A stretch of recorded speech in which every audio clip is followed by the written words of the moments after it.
Welcome to the stronghold. My dice chair. It's pretty fancy. I like that. Like that. Okay, Strixhaven, first session for you guys. Okay. So you all made your way to Baldur's Gate, basically. In the hustle and bustle of the market at the moment that you can hear, well, some of you can hear. And you're about to get on the wagons that'll take you to Strixhaven. The plan, so the wagons arrive, all load on board. And you're sharing the carriage with a few other people. So this is the stage where I get you to basically introduce each other. Basically traveling to Strixhaven at the moment. You're all in the carriage together, so feel free to talk amongst yourselves. So anyone who glances my character's direction would notice a unusually short, very lithe figure, completely covered in a dark, hooded cowl and cloak, kind of keeping to himself, tucked up against the back of the wagon, the head of the cowl, pulled low over his face, and every inch of him seems covered in clothing and whatnot, and it's hard to see under the look of under the hood of the cowl. Sort of seems to keep to himself a little bit, just very occasionally glancing in your direction for anybody that meets his eyes, but seems a little standoffish. For reference for my character, he's a tall owlin, so it looks like an owl with a very distinctive, yes, VLMT, with a very distinctive black outline on the face, that kind of owl look. So I presume you're other students, eh? Talkative ones at that. Yes, that's a fair assessment. Can't say that I've come across one of your kind before. You don't take offense at this, but you look like an owlbear. Well, you're not wrong, so I can't take offense. But yes, I don't imagine you have, although there are quite a few at Strixhaven, I'd imagine. Curious. Well, I can't say that I've ever traveled this part of the world very often, so we'll expect to see unusual sights. I suppose so.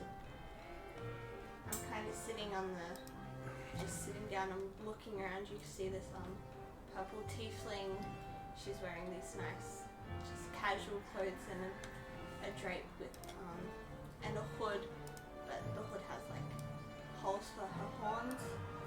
And her hair's in a nice slow ponytail, and she's just marveling at the sights as you guys talk. So looks over at the tiefling, and in abyssal, rather than common. Can't say that I've seen many of your kind in these parts. Yes, I don't travel often. Do you know any other races, or do you just call them all your kind? I don't know. He will try to eat it. Push him off. Oh, I can hear again. Never mind, Well, it's not a backup. They get too Well, annoying. where I come from is rather secular in its citizenry. Could you tell me more? I could. Will you? It depends. On what? How extensively have you traveled this part of the world? Not much, to be honest. I have read plenty. Ah, wonderful. Somebody who reads. There's a slight note of derision in his voice. Imagine there's plenty. It's Strixhaven. You don't seem terribly enthused to be going there. Aren't you I'm excited going to for go my to own reasons.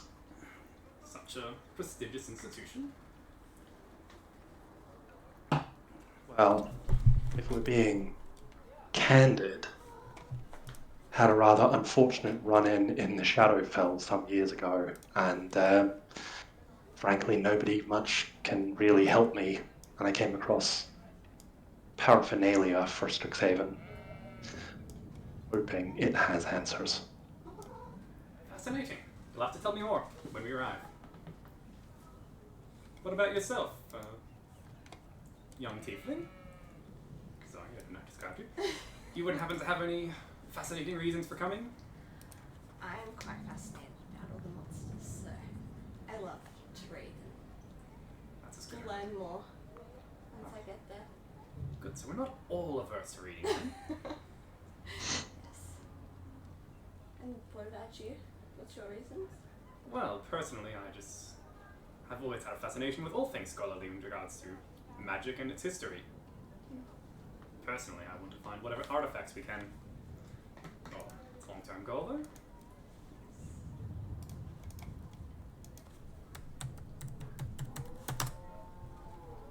Okay, that's everyone, I'm assuming. Let's introduce themselves. Other than me, but that's just because I haven't been able to hear everybody. Ah, okay. Fortunate. Hi, everybody. I'm Yig. I'm 4 years old. And Strixhaven is a place to be that's not up in the side of a mountain getting raided by giants. Correct. Excellent. Okay, if anyone looks at the window at the moment, all you see is white. You don't see or hear anything around you anymore. There's no more road or anything like that.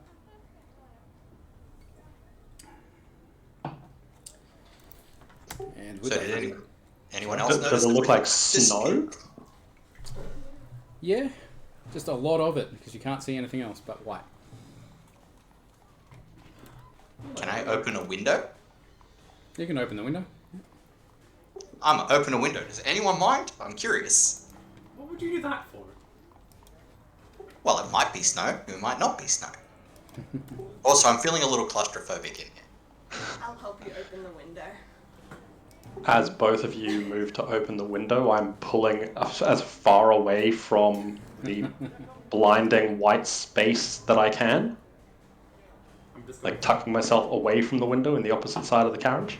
to grab my carry-on luggage and just hold it as a shield. Crazy. Okay. If anything goes flying out, there are like 2 Alkins and me. I'm sure we can catch it. Okay, as you're looking out the window, you see this magnificent structure just appear. You shared it on Discord.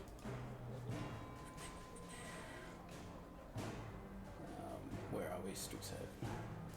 Ooh, pretty. There we go. I mean, it's no mountainside fort, but pretty. I have to admire the architecture.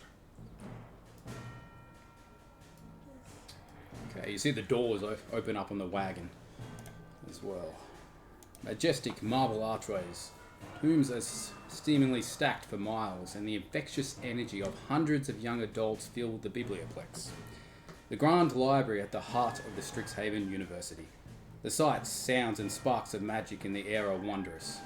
Your acceptance letter stated that you must report to the biblioplex's Hall of Oracles to receive instructions on new student orientation. The hall sits at the centre of the biblioplex's first floor, and you can already see students gathering there. Okay, about to change the map on roll 20. So you can see the biblioplex.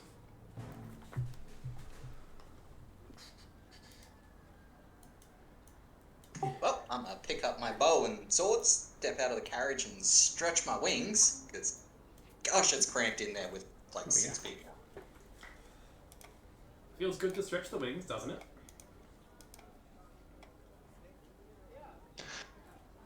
Okay, what Kind do you of do? pull the cowl of my cloak down a little bit further, seeming uncomfortable in the bright light, but trying to peer at the building all the same. Impressive structure. I'll put on my bags and I'll walk out and I'll just kind of like do a 360 and just beautiful and just like take in the sight of the bibliotheques. The LNT steps out and pulls out a book on the or whatever book he has on Strixhaven and its history to start reading about the architecture. Nice. Okay. As soon as you all get out of the carriage, you see it just disappear behind you, and a few other carriages appear to the left and the right of where your carriage was, and you see other students starting to step out.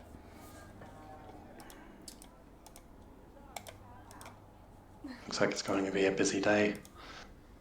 Should we So, it's orientation. make our way in? Should we wait for others? Well, if we get in now, we'll get front row seats. Assuming there's a row. Okay, one thing with Roll20, it's like a bit of a rule of mine. The people that are playing online at home and moving their own characters in Roll20, you're free to do so, but if you move into an area that initiates combat, I will start combat. So if you leave your group by yourself, you'll be in combat by yourself. Make sense? Mm-hmm. Excellent. So keep that in mind when you're moving around. Yeah, just kind of walk up to the entrance, still marveling at how big it is and just taking it all in. Excellent. Roll20 just seems to be showing a black screen, by the way. Want to zoom out and move down to the bottom of the screen. Maybe I haven't set up your character properly. Who's talking? I can't see who's talking. It's Mark, Keldar. Keldar, let's have a look at your character. Just showing as a black screen, no matter how far I zoom out. Yep, it's missing your name. It happens when I transfer it sometimes. It drops who it controls it. And everyone else there that's online?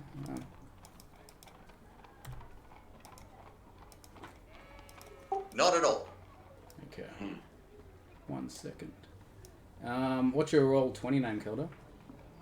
Mark S. There it is. You've just got to literally zoom out to 10%. There you go. So you can see yours?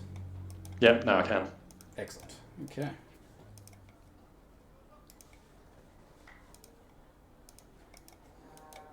Another thing, I try to use your in-game names at all times, just to immerse more when I call, if I do rolls or whatever. But Yeah. okay, moving up. Is anybody else curious to see what this looks like from up high? I'm gonna fly up and check out all the other students. Absolutely, you can. Sounds like a good I idea. moved to follow the tiefling inside, whilst I fly up with Yig. A couple of bird boys. Okay. First thing you notice, the whole entire biblioplex is about 150 feet high. It goes up a fair way, so you have to fly a fair way up. All the windows are enclosed. You cannot get in from the outside, basically, from what you can see. The entrance. Enchanted marble steps lead up 5 feet to a small plaza at the biblioplex's entrance. The double doors, vertical handles, are each carved in the likeness of a robed scholar. You notice the stairs adjust as you walk up them, so they're magical, basically. They readjust to the height depending on how tall you are and your leg width and things like that. So the smaller steps you take, the steps adjust to be small. The first thing you notice, is impressive. the roof of the first ceiling is 50 feet high, that you can see inside. How full is it? There seems to be hundreds of students inside, walking around, milling about. Look towards the tiefling to my left and say, didn't introduce myself in the cart. My name's Keldar, although Kale is fine. Nice to meet you. I'm Luella. And I extend my hand out to shake his hand. Kind of pause and look at your hand extended for a moment, like curious whether to take it, and then tentatively reach out. And to put it into perspective, my character is about 4 feet tall, and it's very, very small. Okay. So reach out and take your hand somewhat tentatively and give it a perfunctory shake. Nice to meet you. Nice to meet you. I suppose we should go in. Get out of this light. Okay. Heading inside. Yep, I head back out. ground level visiting to that. Excellent. Okay, enter the foyer area. Luxurious couches and sturdy tables furnish this spacious area. Each table holds piles of magazines, letters, flyers, and non-magical scrolls from around the campus.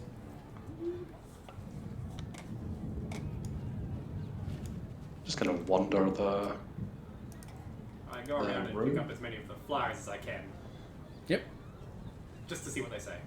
So basically it's just help wanted flyers, job ads, and extracurricular activities that you can do while you're attending there. So the list that I sent out earlier, Yep. basically then just assortment of different ones. Is there like a registration area or somewhere we can talk to about orientation? Yep. Not in the, So if you're looking forward, looking in, yeah. you see a teacher standing. Oh, you can't see that far in front. See a teacher standing about there, and a lot of the students are milling about around a blue sphere inside.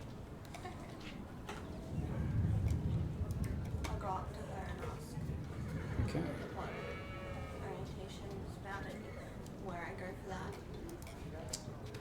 I'll pick up into the side room on the right, see what's in there. Excellent. Which room was that? On the right? This one right here. Yes, that's one. Excellent. Okay, I'll do the teacher bit first. She's like, she's an Alan. I'm one of the professors here. As with every other student, please go forward. You'll get the introduction speech. But it is played every 5 minutes, so please explore the place first, come back, and we'll go from there. And she turns around to some other students and starts telling them the same speech. Okay, and down the bottom there. One wall of this area is covered with a mural made from a living tree's root, which moves occasionally and make the entire place feel alive. The ceiling is covered in painted leaves, which change colours depending on the season thanks to a permanent illusion effect.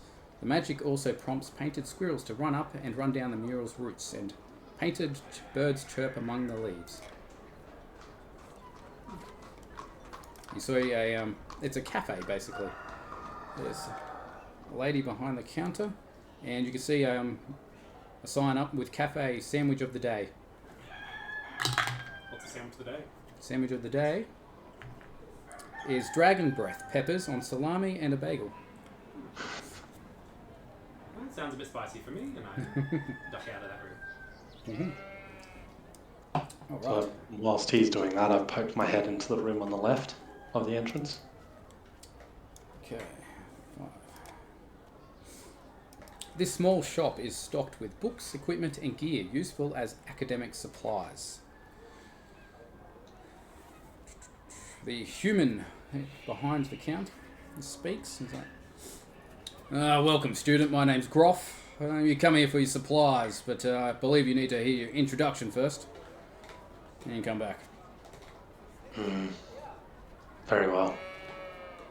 Kind of take a perfunctory look around the room regardless, and then pop my head back out. You see plenty of hats, scarves, tunics, and robes, gloves, all different colours of the different schools you can attend there. I might go up to the blue thing and do the introductory speech. Yep. Is that what?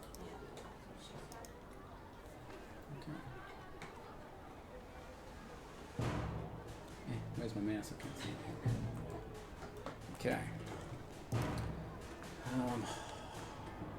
There's too many people there. I can't see what the room number is. There it is. I'm going to go up there as well. Yep. I've just moved to join the Weller at the big blue orb. This hallowed hall is filled with statues of the university's past oracles. You see the blue things standing around the outside. At the centre of the hall, a pulsing ball of magical energy. It's called the Strixhaven Snarl. You see a little plaque down the bottom below it. Fills the area with bright light. Okay, now introduction speech.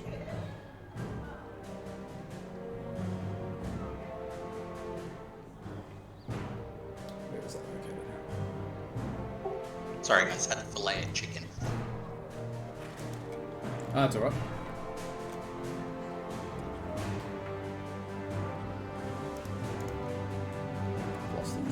speech. So after the speech, anyone up for lunch? Found it. Well, there's a cafe nearby. Okay, an almost sacrosanct sense of calm descends as you step into the Hall of Oracles. Brilliant scholars, says a rich, smoothing voice radiating from the hall's central snarl of glowing energy. Your attention, please. As you are now Strixhaven University students, this storied biblioplex will be your second home for research, studies, and even leisure. There is just one task to accomplish before you officially embark on your academic journey. A scavenger hunt. A small parchment paper materializes in front of you. It presents a list of clues. The rules are simple. Each clue on the list will lead you to a different location in the biblioplex. Simply travel to the area each clue references and perform the action the clue suggests. Time is of the essence. You have only until the end of the day to finish your hunt. Solve as many clues as you can, because at each location you may win a prize. Now then, off you go. And it starts again in a few seconds. Alright. I immediately turn to those. Doesn't this sound exciting? Interesting way to do an orientation. Treasure hunt? So a bunch of students get lost in a magical academy. This is gonna not end terribly, I'm sure. Okay. Doesn't sound any worse than back home. Shared the So what's the clues. first clue? Yeah. Yeah. So are we working together, or do we want to make this fun and see who can do the most? I'm happy to work together.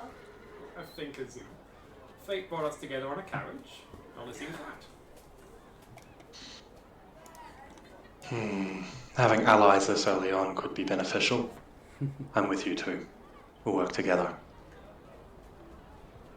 Okay. Well, we have the clue. So clue number one says that we'll forget all of our troubles and plights when we step forward and are ensnared in light. Okay. I look at the big ball of light in the room and decide to just walk into it, see what happens. Excellent. You immediately You bounce and back I are from the blue exact same. light. You bounce back from the blue light, but you do find something materializes in your hand. Okay. That was an easy one. What is it? I don't know how many people just walk into a blazing ball of light. You are holding a potion of healing. Okay. I'm assuming you all do that after you see that happen. Uh-huh. I mean, after it doesn't get knocked on his butt, yeah. So what's the next clue? Clue number two is alumni commission works when they retire, seeking promises and messages to inspire. I look at the oracle statues that are around the blue balls, the snarl in the middle. Yep. Is there anything there? You said they're all oracles, so are those alumni? Correct. No. Incorrect. Nothing happens when you look at them or do anything. Okay. We have a bunch of flyers, right, from a bunch of different people looking for help and stuff. Yep. Well, we can also have a look around. Do any of those have, say, like an adventure thing, or maybe like a crafty group? Because maybe that'll be the one.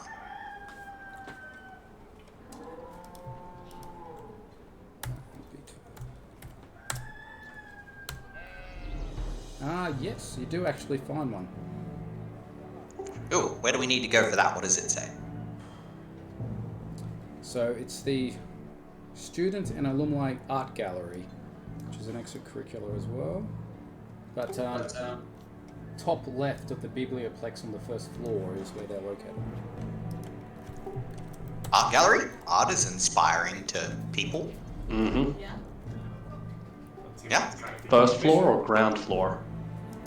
Ground floor, sorry. Okay. Well, let's head there then. Alrighty.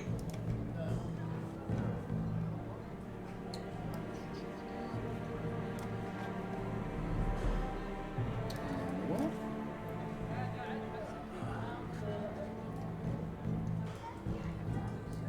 Oh gosh, I'm in a room. Excellent. Okay. Thank Remember, I should print them out maybe. That's alright. Okay.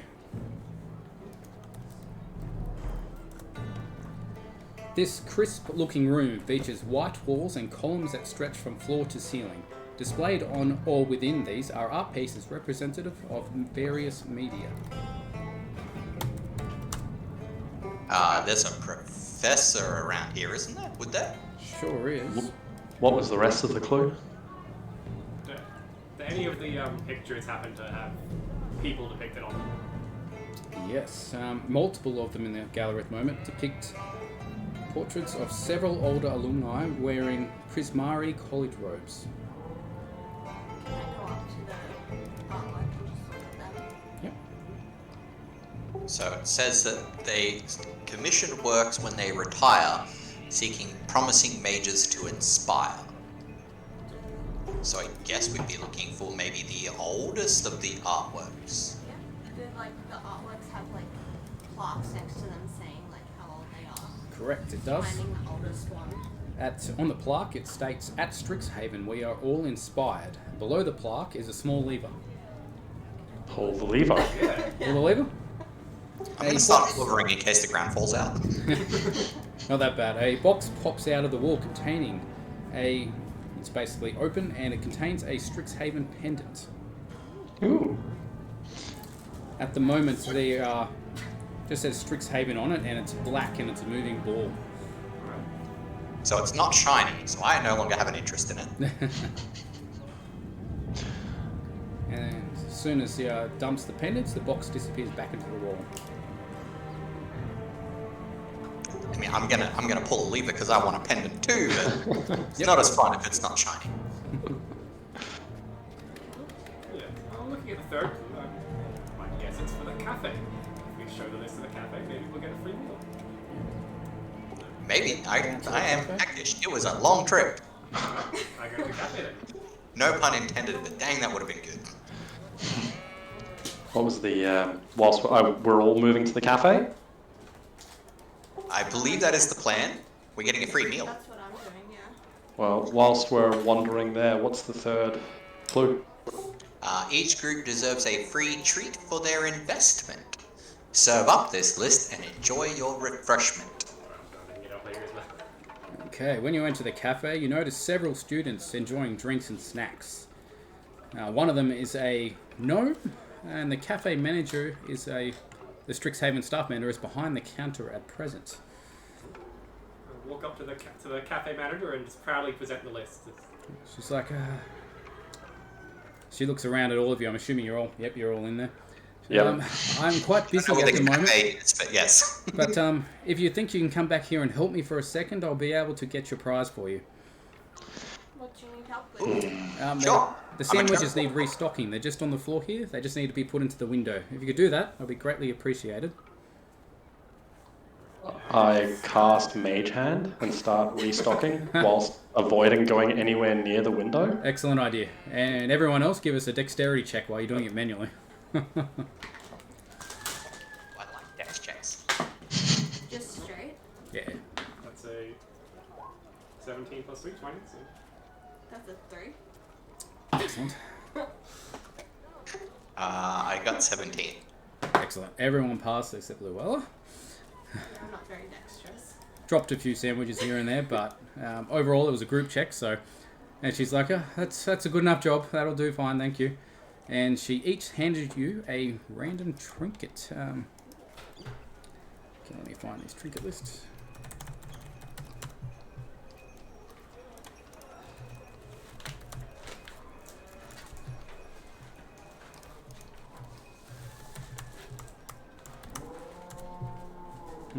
Where's my trinket list gone? I found you guys. Okay, cool. Moving around trying to find everybody. I think we discovered the cafe before whilst you were making dinner, mate. Yeah, I've been listening and I've just kind of been able to follow a lot of the direction. Okay, I've got a roll for you.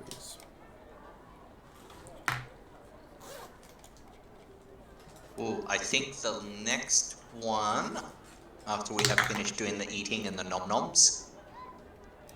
Requires us to pat the tree. Okay, Luella receives an ancient bronze medallion with the symbols of 5 dichotomies inscribed on the front.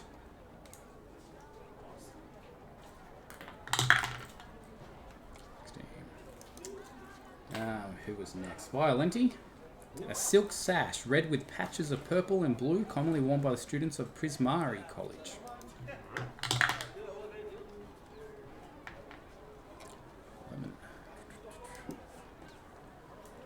Who's next? I can't see all the names there. Chaldea. 11. A floating talking stone that's orange with green swirls. The stone gives new students directions when anyone walks within a few feet of it. Okay. That's handy. Nat 1 for Yip. A red candle mounted on a bleached white skull. Well, that's not creepy at all. There you go. She hands all them over. I'm like, thank you for your assistance. And she starts unpacking the sandwiches as soon as she walks out. Okay, so, To a tree it was? I think What's the clue? these leafy beds aren't always what they seem. Give them a pat and see what you glean. Was the mural, the artwork of the tree in the cafe, or Yeah. just outside in the room, in like the foyer? There were in the mural room there was like beds of flowers. Is that correct? So that could be like the leafy beds. Well, I figure it's either gonna be that tree or possibly a dormitory.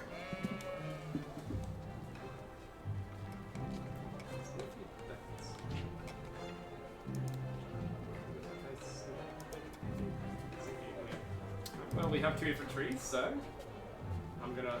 The tree mural was in the cafeteria, right? Yes, there was. Yeah. Alright, so I walk into there and split out the tree mural and just kind of pat it as though something's supposed to happen. Excellent. Nothing happens. It just feels like a mural. It's not this thing. Sorry, I'm not as smart as an owl. Maybe we try the other mural? Is there another one?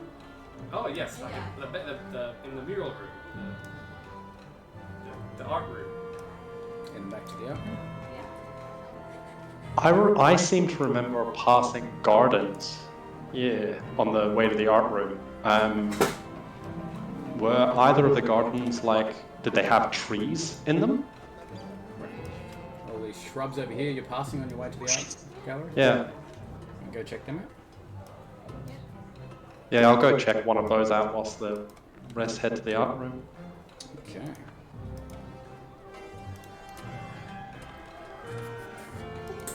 I'm gonna ask a professor where the dormitories are. Okay, whoever's looking at the shrubs, give us an investigation check if you're having a look at them. The shrubs there or in the.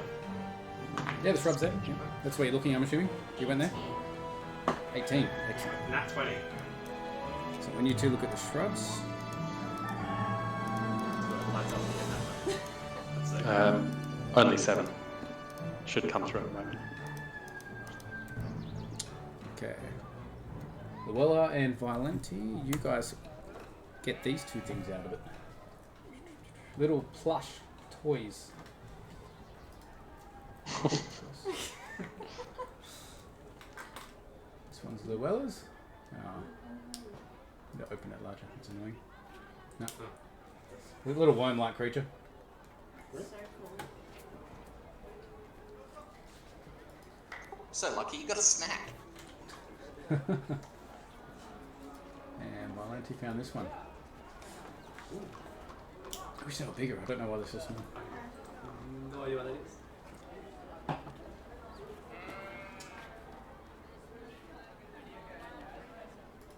Okay. Anyone else trying? Yeah, I only got a 7. Yeah, you didn't find one. Eventually, the bush that you tried was empty. Oh. You try another bush? Try and ask one of the people who work here where the sleeping area is. I'm not near a bush. The sleeping area? Well, it says something about a bed, so yeah, I assume there's like bunks or something. Which clue was that? Yeah. These leafy beds aren't always what they seem. Give them a back and see. Do you show her the clue, or are you just asking her about beds? I'm just asking her where the dorms are, where people do the sleepy. So which one are you talking to? Who are you talking to? I can't see your character at the moment. I'm standing near a bunch of desks. I don't know, there's I want to say dryad person. Down the bushes. I'm down here a bit. She looks at you like, I'm a year 1 student. I just started today. How are you going with the clues? Okay, nearly done. I'm wigging out on number 4. I don't Garden. know Oh, it's just north of here. The shrubs. people sleep in the gardens here? No, I don't think so. Maybe someone does. What race is this person? Rosen. Rosen Marthenabip. Names? No, race. I'm trying to figure out if she's like a lowlander. Yep, opening her up now, her profile. I have like, I have profiles on 40 different students here. Wow. Right, so it shouldn't take you that long. She's a gnome. Yep. Right. They call me Rosie. Nice to meet you. I'm Yig. Nice to meet you, Yig. Nice to meet you. I grew up in a nest. So leafy bed makes sense. Yes. Beds, yes. To the north. Do you want to come join our group? We're currently working through the clues. No, thank you. I've only got one left now. Okay. Well, you change your mind. I'm gonna go look at a shrub.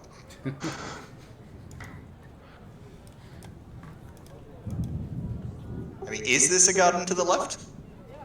That one might work. Give us a investigation roll. Search the shrubs. At this point, I've lost track of everybody else, so.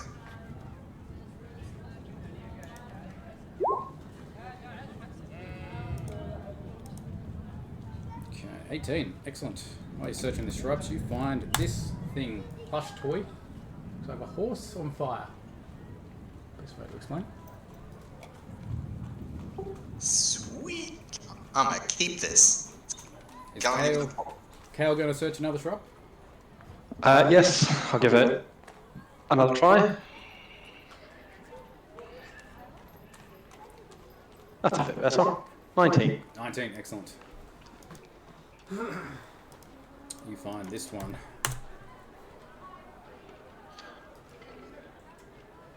Looks like a rock golem on fire. It's a plush toy as well. Examine mine a moment, going,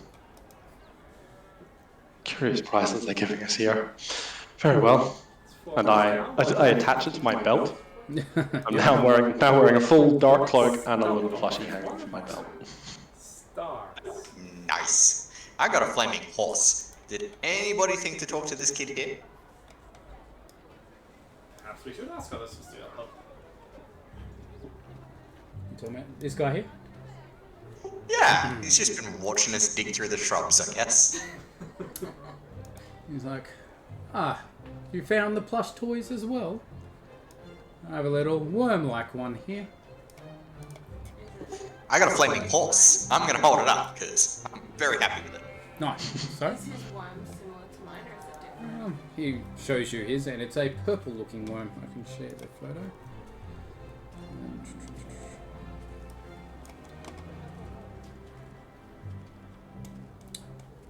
Where to go? It's run away on me. Here it is. With lots of teeth. Oh, that looks chumpy. That's cool. It's like, I'm assuming you're year 1 students as well? Correct. Sure am. Can I make would it be nature or something to try and identify any of these things? Yep. I was gonna start on chompy worm because that looks cool. Where'd the Discord go?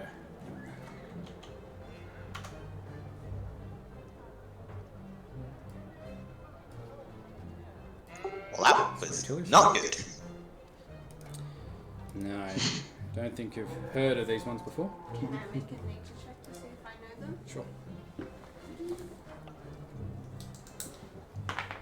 So does anyone know what any of these animals we've just found are? Because I can't identify the purple worm, but I want to eat it. Definitely no. As soon as I find it myself. When Quintilius is there, he's like, these are the mascots of all the different schools here.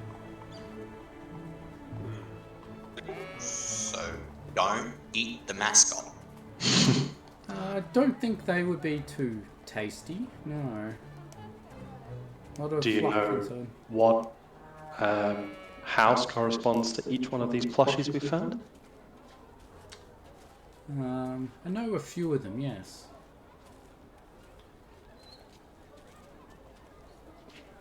If I can find it. I indicate the little fire golem that's now hanging from my belt. I'm like, would you know where this one's from?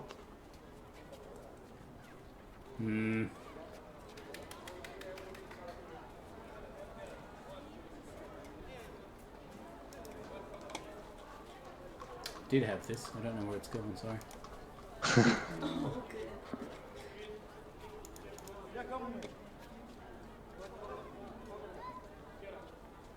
Orientation challenge. Should be here.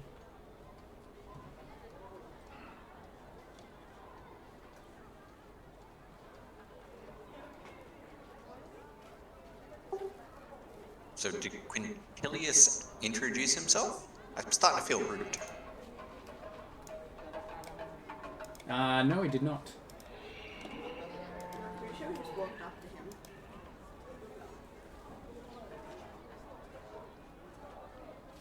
him. Hi, I'm Yig. What's your name?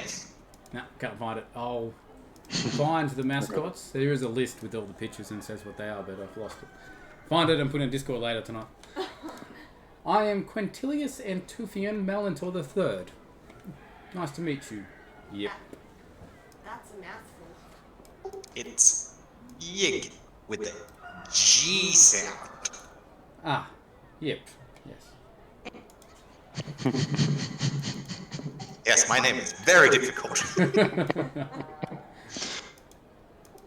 I am very busy. I'll be on my way now. He starts walking off. I don't come down from the mountains often. Was that rude? No, that's to be expected of noble people. They tend to get a little bit funny when they intermingle their breeding 3 or 4 generations in a row. He's incorrect. Wow. Next clue. Yes, the next clue. Stars. Yes. Some stars are ancient, enduring, and bright. But others, maybe you, are born on opening night. I wonder if there's a playhouse in here somewhere.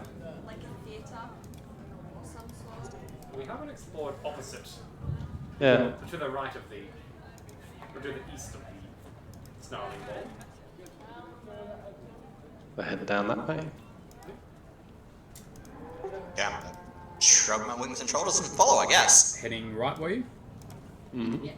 Okay, as you're passing this area, you see to your left as you're walking that way the impressive stage in front of you. Members of the Play Actors Drama Guild are there currently. They're practicing a play by the looks. And it looks like someone is trying to recruit for the Drama Guild as well. He's handing out flyers and things. Can I go up there? Take a flyer from Yeah, him. it's it. Absolutely.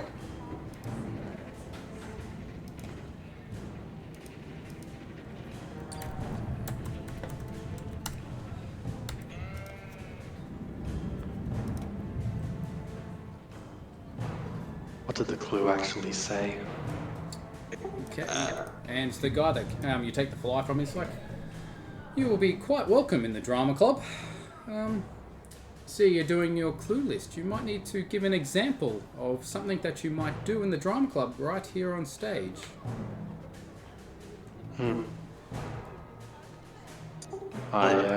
Without further preamble, I walk up onto the stage. Excellent. As soon as you do, a bright floodlight snaps onto you. I reel back at the suddenly blinding light, and my cowl kind of falls off a little bit in my struggle to maintain the light out of my eyes. A shock of white hair shows out from under the cowl. And once I've kind of gotten used to the light showing in my face, I snap my fingers and send 4 little motes of dancing light around me. They glow various colors of purple and green and blue and red, and they spin around me and do little patterns in the air. And I try to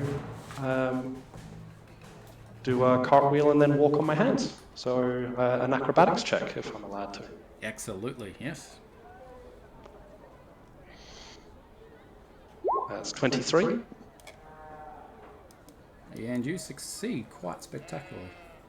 Looks quite impressive. Drama club people are all clapping and everything around you. I clap as well. I flip back to my feet, let the dancing lights cantrip fade, and push my hair back under the cowl, and walk off the stage. Well done. Have you Cool. considered joining? Excellent. As soon as you finish your performance, you see another spotlight appear on the stage, and there's a trunk that's appeared. I change direction from walking off the stage and beeline to the trunk. As soon as you get close, a elf that's nearby points at it and screams, That trunk has teeth! Please, anyone, stop it!" As chaos erupts around you and everyone's screaming and starts running away from it. Roll for initiative, please. Oh yay, I'm Mimic. Mimics are so cute. Oh god. 2. No metagaming, jeez. 13. 5. I've never fought a mimic. Yeah. 4. Me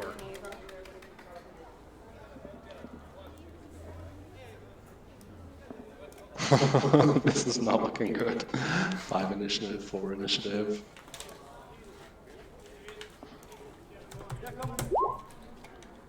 Look, we got this. It's a chest. How dangerous could it possibly be?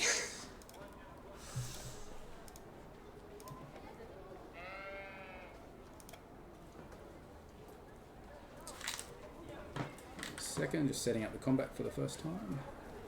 Strixhaven, save, let's start. Okay, so initiatives.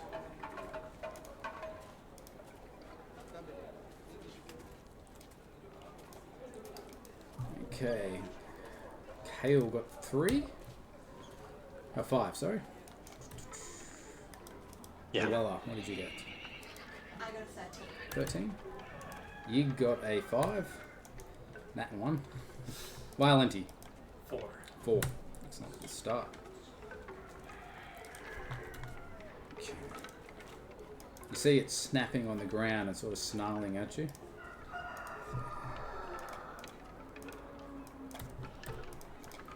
And Luella is first. As I sit, can I cast Entangle and just have like sprouts just kind of twirl around it so its mouth is shut? Absolutely. I haven't done spells before, so do I just... Sorry? I haven't used spells before, do I just roll for... Yeah. Yep.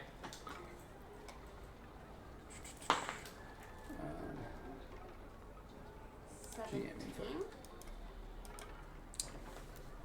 So it's a 14 and then I do my spell attack bonus? Yep. Yeah, so 17. Excellent. That hits. Okay. So it'll just come out of the ground and like... Entangles go around it. Yeah, Excellent. entangle it so it doesn't... It's not able to bite. Nice. Which layer is this mimic on? I'm trying to bring him forward. What can I select him?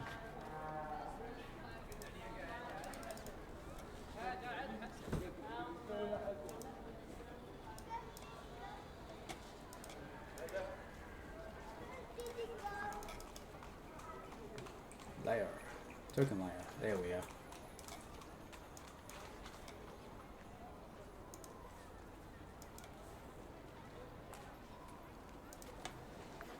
There we go.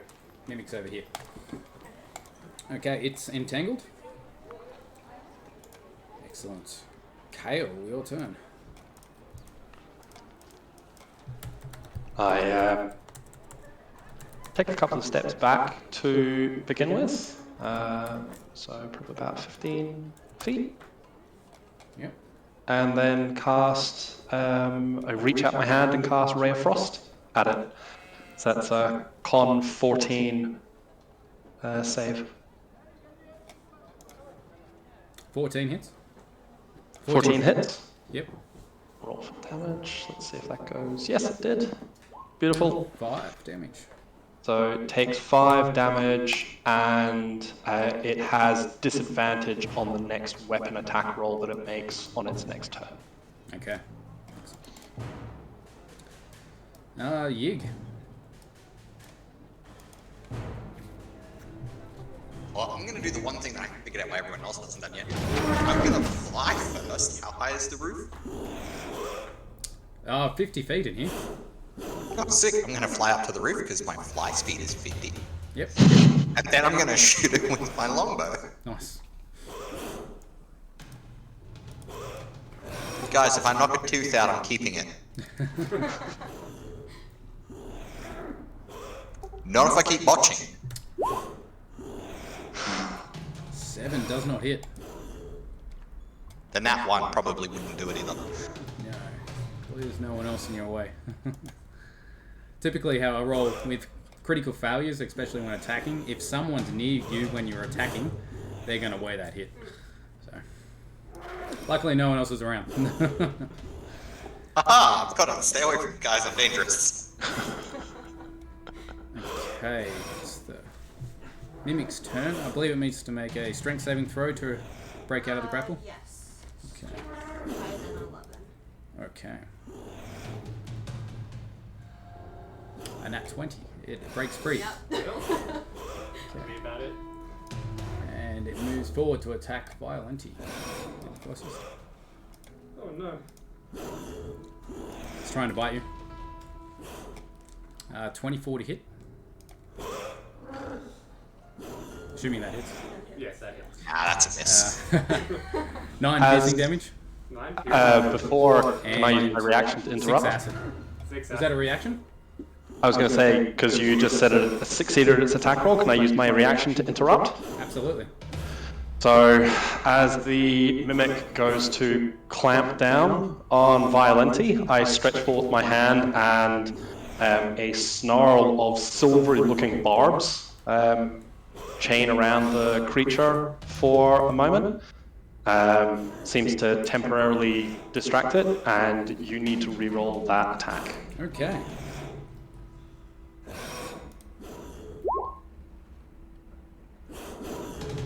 Uh, 15 to hit.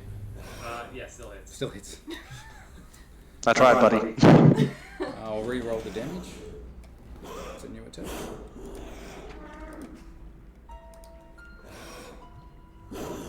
That is a cool reaction. 5 piercing Yep. and 6 acid damage. Yeah, I'm knocked out. Jeez. I'm a wizard. I've got like Yep. 7 hit points. Okay, Luella, back to you. As I see Violent Yeah, violent. get knocked out, I will go over and cast Good Berry. Up to 10 berries appear in your hand and infused with magic for the duration. A creature can use its action to eat 1 berry. Eating a berry restores 1 hit point, and the berry provides enough nourishment to sustain a creature for 1 day. Nice. Yep. Okay. So Or next. can I use an action? Oh, I think she's force feeding you. Yeah. Yeah. So.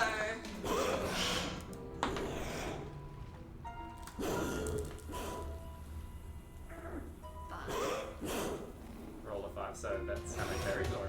That's. How many hit points? Yeah, so I think it's 5 hit points. Yep. Alright. Excellent. You're back up with 5. Yeah, and that'll be my action. Okay. Someone kill that thing, please. Hail. mean, if you could fly, you wouldn't have a problem. I could, but I didn't get my turn. I'm going to move back a little bit further again, so keeping a bit of distance between me and the teeth with the chest with teeth, and yet again going to cast Frostbite on it. So DC 14. Constitution, DC 14. It failed. Beautiful.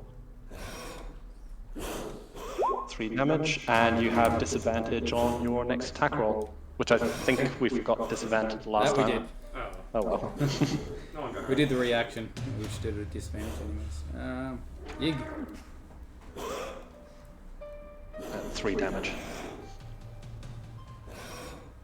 So, if I swap from my bow to my sword, does that take an action? Swapping, if you are dropping it on the ground, no.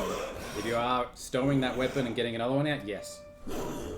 Alright, because I was thinking I might drop it and then charge the chest. Yep.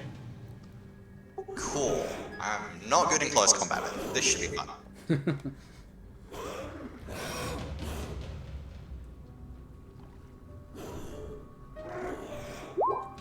12 hits.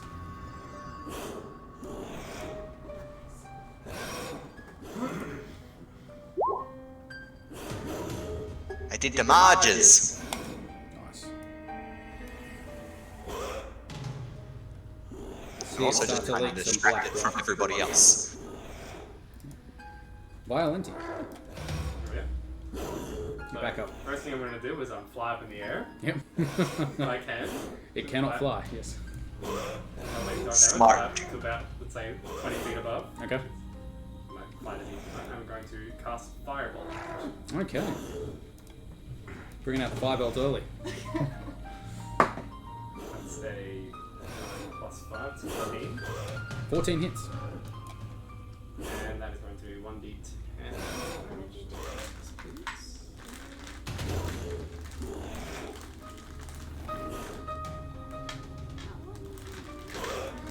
That'll do.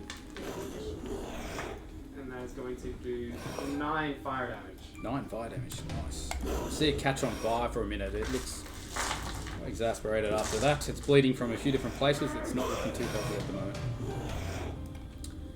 Okay, and it's back to its turn. Okay, Yig is right next to it. It's hit it with a sword. It is attacking Yig. It's trying to bite you. With disadvantage. Correct. 10 to hit.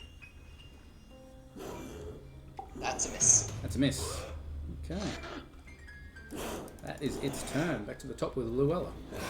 I will go back a little bit and I'll take my dagger out and I'll just throw it. Throw my dagger. Excellent. Try it.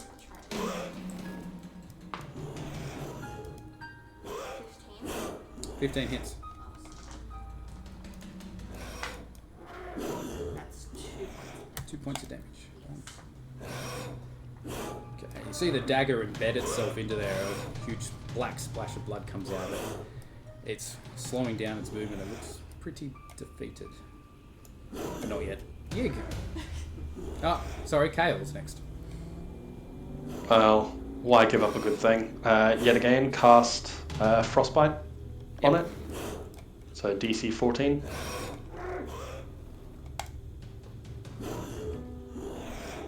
Failed. Failed. Excellent. So take another 5 points of frost damage and disadvantage on next attack. Okay. So it's been caught on fire, now frozen.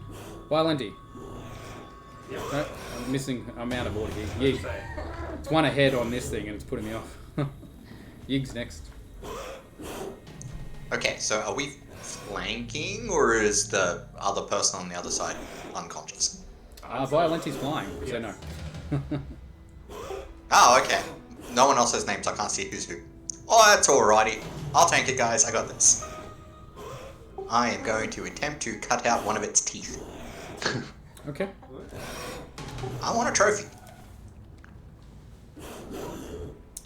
13 hits.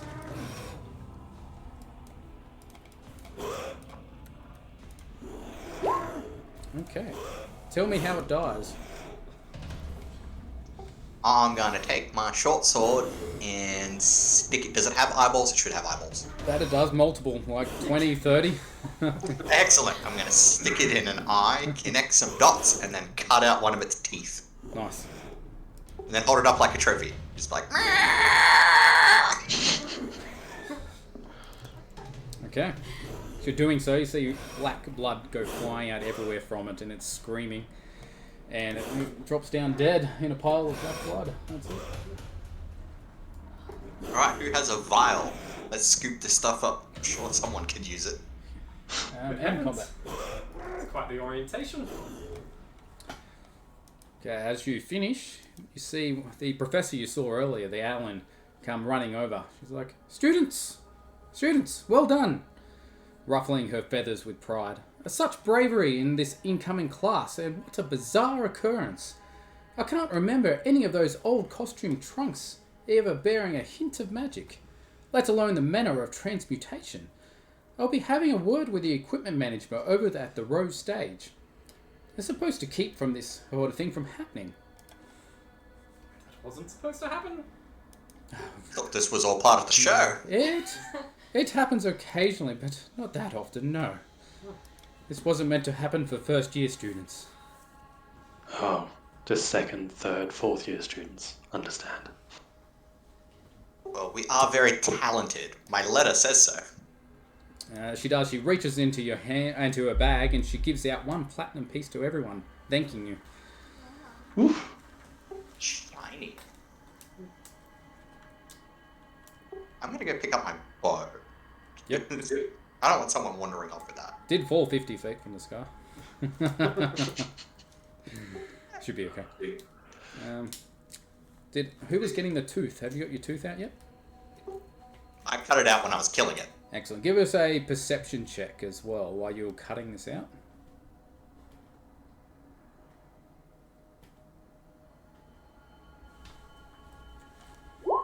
$17. Okay. Do notice when you're cutting it out, there is a black oily substance all over the leather that is not its blood. It's something else. I'm gonna sniff it. Does it smell like ink? No, it does not. It doesn't really have a smell. What could have done this? I'm gonna scoop some of it up with a piece of cloth. Okay. Like, off part of my shirt and just be like, any of yous recognize this? What are you doing? There's some kind of extra blacky inky fluid on here. I go over and I just kind of poke at it and look at it. I've read about these things, but I've never actually seen one before, so I'm just like, wow, that's what is that? Whatever it is, it's not nice, I can tell you. Can we ask the professor if she recognizes it, if none of us have any ideas? Sounds like a good idea. I keep forgetting we're in a school with people. Alright, you're going over to the professor. Can we just drag the whole chest with us? Did she say who she was? I don't think I... No, she didn't. She drew it. She's like, oh, silly me, I'm Professor Sharpbeak. Apologies. What is it you have there?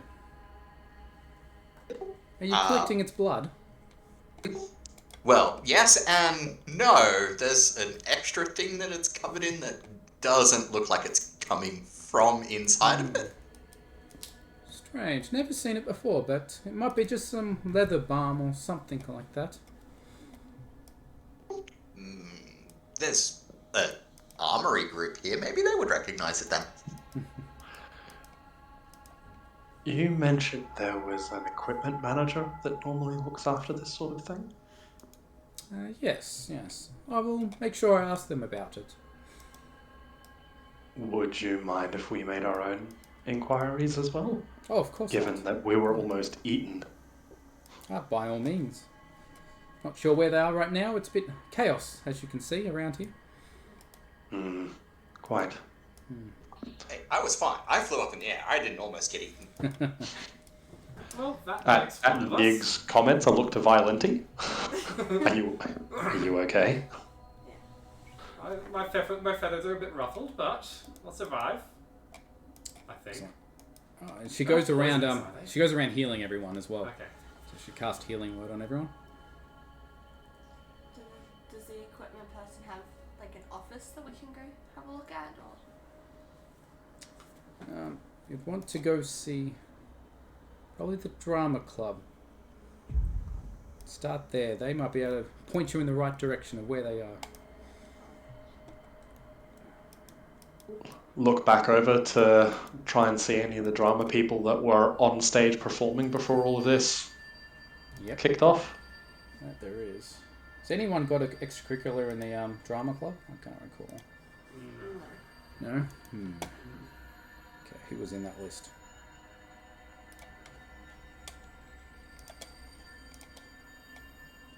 That's the music.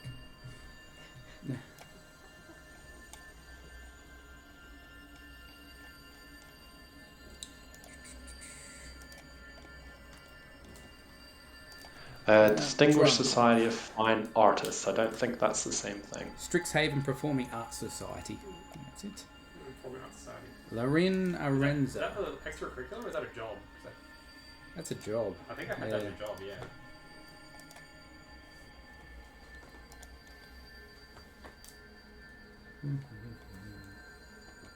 Distinguished Society of Fine Arts. Could be that. Painters, sculptors.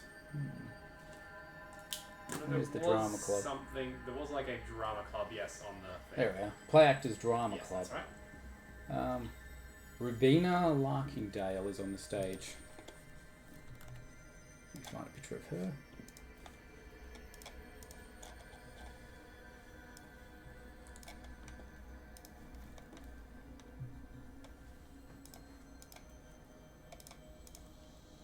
Sorry, I had to step away. My partner just got home. It's okay. Sharing it to Discord now.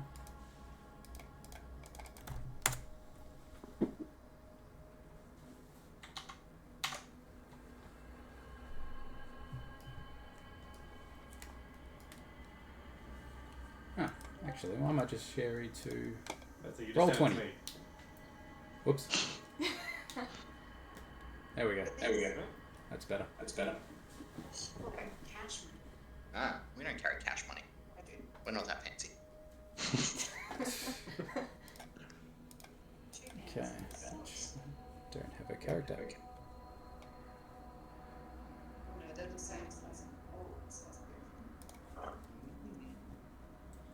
So is she the performing arts teacher? No, she's just one of the students. It's in there. She was the one that we just managed to find. When we were kind of looking around for people to ask. She's the one we found. Yeah. Oh, okay. So she'd be the one that. So we're asking her where the drama person is? I thought we were taking this chest to the. Yeah, she is the drama person. She's the one you want to talk to. Yeah. Yeah, that takes care of everything. The professor says this is not a normal occurrence. Any idea how a chest with teeth would end up in your props? No, not at all. It's a very old chest, but there shouldn't have been anything strange about it at all. I mean, it's got legs. It probably wandered in. Possibly. It wasn't one of the prizes, that's for sure. You said you found a strange substance on the chest. Maybe she has some idea. Yeah, I'm carrying this. Wait, how heavy is the chest? By the way, can I carry it? Because if I can, I'm just lugging it around. We do not use any sort of leather cleaner or anything like that. It's all magical cleaning we do. So there should not be any substances on it. Do you know where you got this chest then? That is not one of our chests, no. It should not have been there. I'm in a chest. Like, is there a bursa? Purser? Sorry? Is there a person that would keep track of new inventory stock for the school? For the drama club, yes, I keep track of those. And you say you have no idea how this ended up. No, should not have been here. Do you at least have a theory? No. Sorry. Is there... No, does the school have like a new acquisitions group that would be tracking new items that come through, like mail and stuff? No. What about security? The- Do you at least the have chest- that? Sorry, only came in. No, the professors are the security, but we don't have people that deal with security as far as I know. Sweet chili and mango. The professor before talked about an equipment dude. Do you know where he might be? Yes. He might know something. Would you lead us? We seem to be getting lost a lot. And attacked by chests. They would not know. No. This chest appeared after I did a performance on stage. Where would things like this be stored before they just popped up? Oh, in our drama room. But, we don't have anything like that. Well, you weren't supposed to have anything like this, but you do. Maybe we should check the drawing room. I think we should. I would like to find whoever sent that thing after me. Give them a stern talking to. Where's the students' room? I honestly, I think the armory people are the ones to go to. Maybe there's like a combat-y fighty group as well. They might be an idea. Yeah. I think checking out the drama room might give us some more clues as well. And then we can always go to the armory afterwards. They wouldn't happen to Don't think there is store one. any kind of beasts here, would they? Maybe it's the... I don't know. Not this school, no.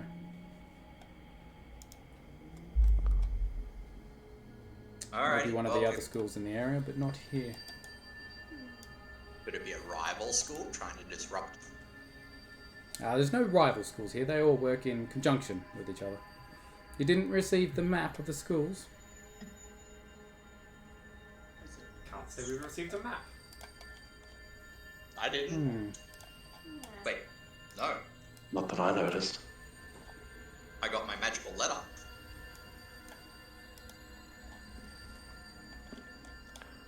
Where is it? Okay. I said, Should have sent this out to you. So this is a map of the school. Sending through now. Strixhaven.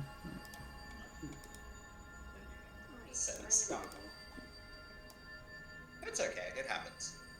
DM is cool and is running like 8 campaigns, so bit of an upside here or there is entirely acceptable.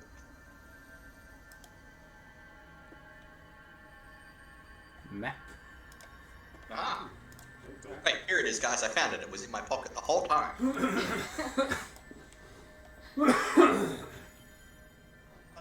Okay, so basically that is the end of that episode, basically. And it continues on from there. So basically you get all your robes and things, get shown to your dorms, and school goes by for the next few weeks. You attend your classes, not much else happens. It's out of the extraordinary. Okay? Mm-hmm. So what's the unordinary that happens? Like the mimic, that's extraordinary around here. Yeah. Okay, so one of the things that I got you guys to fill out at the start was the relationships thing and the jobs and extracurriculars. Right. So if you open your profile now. The relationships part, what was that for?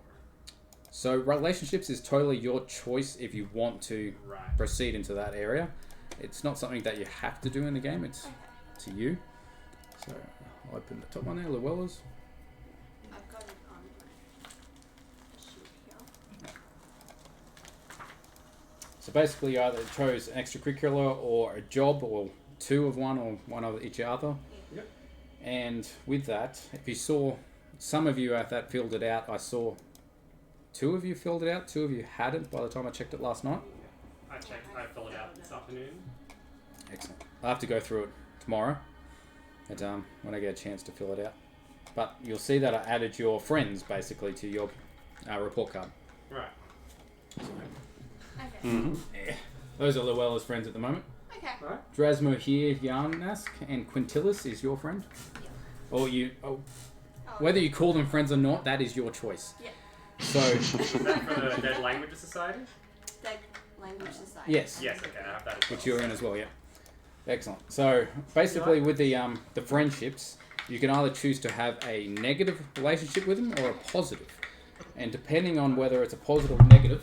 Oh, that's not good. Yeah. Sorry, guys, on the other end. Sorry, I'm choking on it. Okay. Okay. Gives you a bond boon or a bond bane, depending on whether you chose a negative or a positive. Okay. Right. And how much you work with them and extra things that you do with them outside of your job or extracurricular can give you points. Okay. No! I'm stealing dice. Oh no. So, basically, during these few weeks, you've already gone to your job at least once and your extracurricular at least once. So, you can choose to whether have a positive or negative with those friends. So, you need to go into stop it. Your report card and put in positive or negative next to their names. Yep. And I can give you 1 point towards that, whether it's positive or negative. So, you get to 2 points with those friends or enemies. You get the bond boon or the bond bane. Now, if you get to 3 points with them, you can choose to enter a relationship with them. So whether it's a friendly relationship or a negative, it could be, yeah, that makes sense. Okay. Yeah. that makes sense. So you don't have to do that. If you don't want to do that, don't fill out your report card. I won't worry with that section, but it's your choice. But it does give you extra skills you can do. So for the Dead Language Society, you got the skills, athletics, and history. Now, if you have, depending on your friend points in them and how much you've been in there, so it gives you extra points, so you can have extra D4 roll on top of those checks. So Okay. athletics and history, you can have extra D4 roll on top of that, Right. and it resets at the end of every day, basically. That's cool. So you got to remember you have them; they do assist a bit when you need it. And your jobs actually earn you money as well. So depending on which job, you get money per thing. So check how much it is. It's a few gold pieces. But yeah, I'll check. But if you do choose one extracurricular and one job, you don't have any extra time to study. It's one thing you got to remember before your tests. Okay. It's okay, Yig is smart. So basically with the tests, which will come up to one shortly, but it's got to do with rolling. Depending on how many times you re-roll, depends if you get the bonuses for that class as well. So you get the extra D4 bonuses from those classes as well. Okay. Right. Yeah. But I'll go through that once you've done your first test, which is at the end of this tonight, basically. Yeah. But that covers the relationships. Any questions about that? The determination on whether it got positive or a negative with a person, that's completely up to us. So you want us to roll a d4 or? Totally up to you. You don't have to roll a d4. You can flip a coin if you want, positive or negative. Or Cool. it also depends on how you role play with them in game, because depending on your choices of your friendships, I'll make them appear in the game and you can interact with them. Right. If you do bad stuff to them in game, but say you have a positive relationship, I'll just say it's a negative. Yeah. Yeah. But yeah, makes sense. Because there's, Yeah, that makes yep, sense. absolutely. There's one guy in this that I'm like, absolutely not. I would never be friends with this dude. Why are you mean to Yig? No, you're fine. It's this random guy who enjoys eating entire jars of pickled onions and then drinking the vinegar. Oh, which one's that? Hell? Cataras. Hey. Oh god, okay. No, not again. He's I'm also not an actually elf, so no. Yeah, excellent. That This covers is it. real.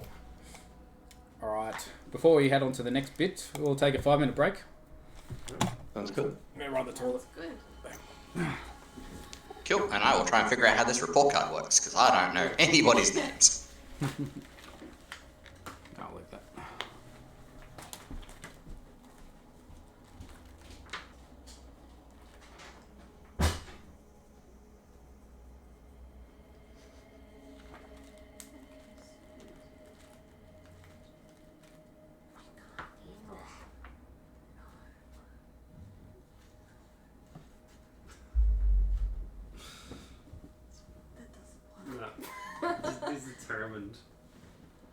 menace.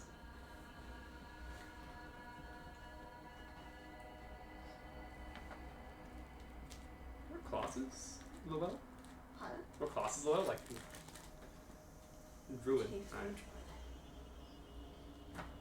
a a wizard, so that's why I died in one hit. No.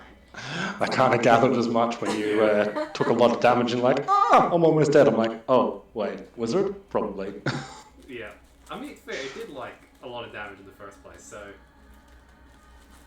Hey, I did everything I could to try and make it miss you. wasn't enough. I gave you berries. Okay, yeah, she gave me berries, so I tanked it. It didn't hit me, but I tanked it. Constant disadvantage on attack rolls. It's very useful for making things miss. That is super handy when you can't fly. Mhm. Yeah. well, the thing is, I could fly, but I didn't get my turn, so Yeah, that was kind of rough. So don't stick your hand in a chest, you won't have a problem. Exactly.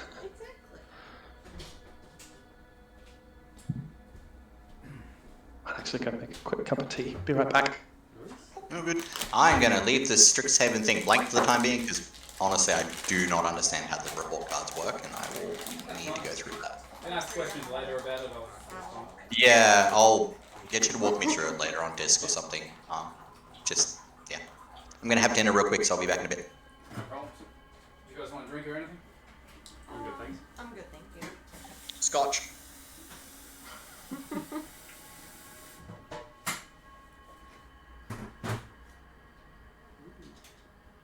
You aren't as interested in the dance?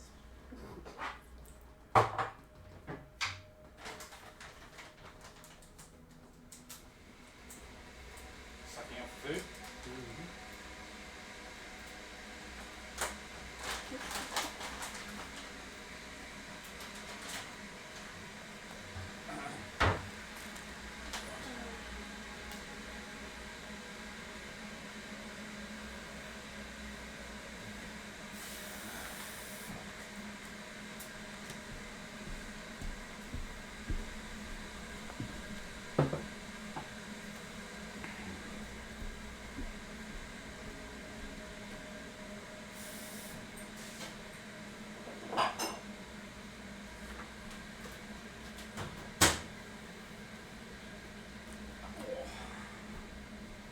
You know you're not meant to be up there.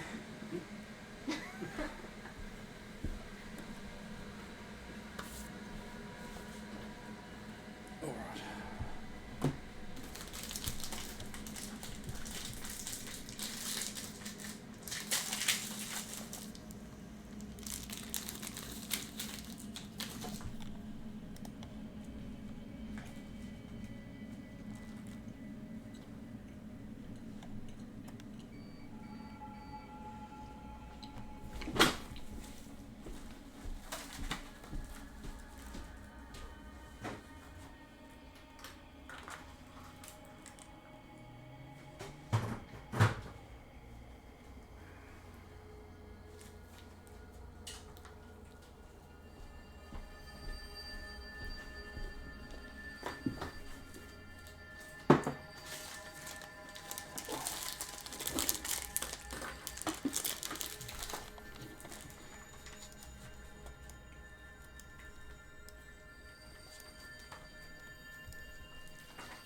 What's his name?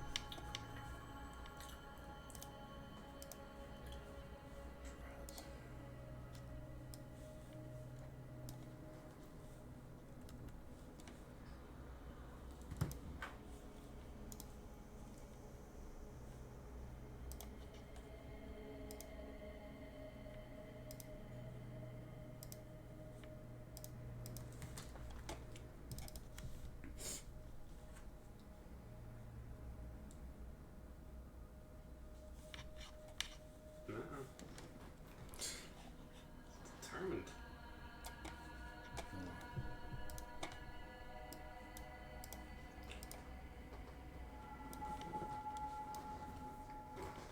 I'm back. Okay. Is everyone back? Who was we? Rimael?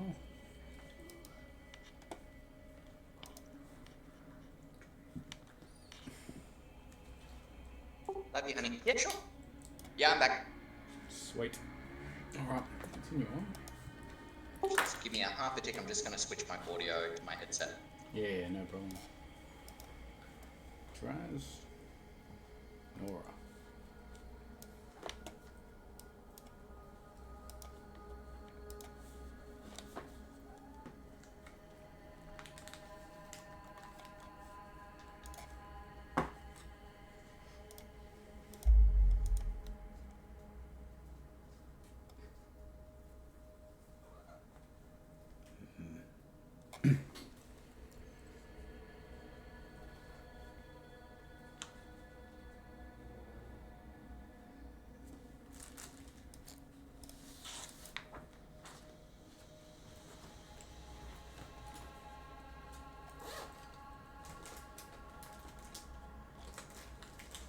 Okay, ready? Yeah. Online people ready? Yep. Yep. Okay. Right, so it's been a few weeks. Now, in your own time, basically, just wandering around, just hanging with your friends, new friends. Murmurs of excited curiosity ripple through the clusters of students around you. Another student barrels towards you, laughing uproariously. This student is Drasomir, I should say. With his horns and all, comes charging at you, basically. He stops and seeing no faculty nearby, he beckons to you. He's like, "You've got to see this. We found these weird frogs and snuck them into the fireside lounge at Fire Jolt Cafe. And now we're going to race the little hoppers.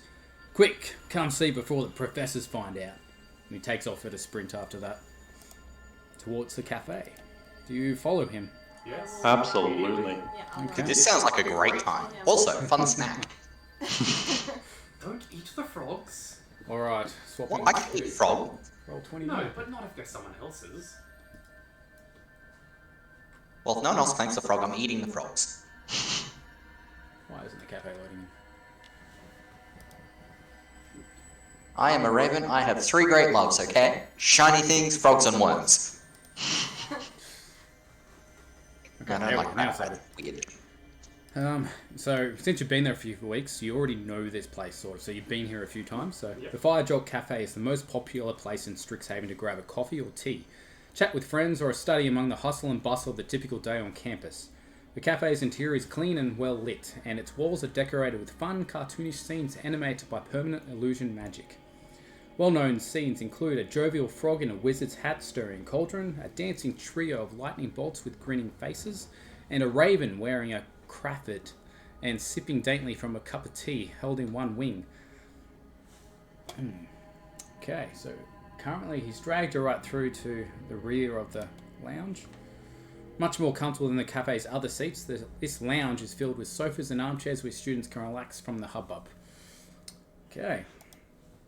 The air buzzes with excitement and the smell of coffee as you make your way towards the back of the Fire Jolt Cafe and duck into the lounge to witness the scene. Hidden from the view of the barista station, which is there, mind you.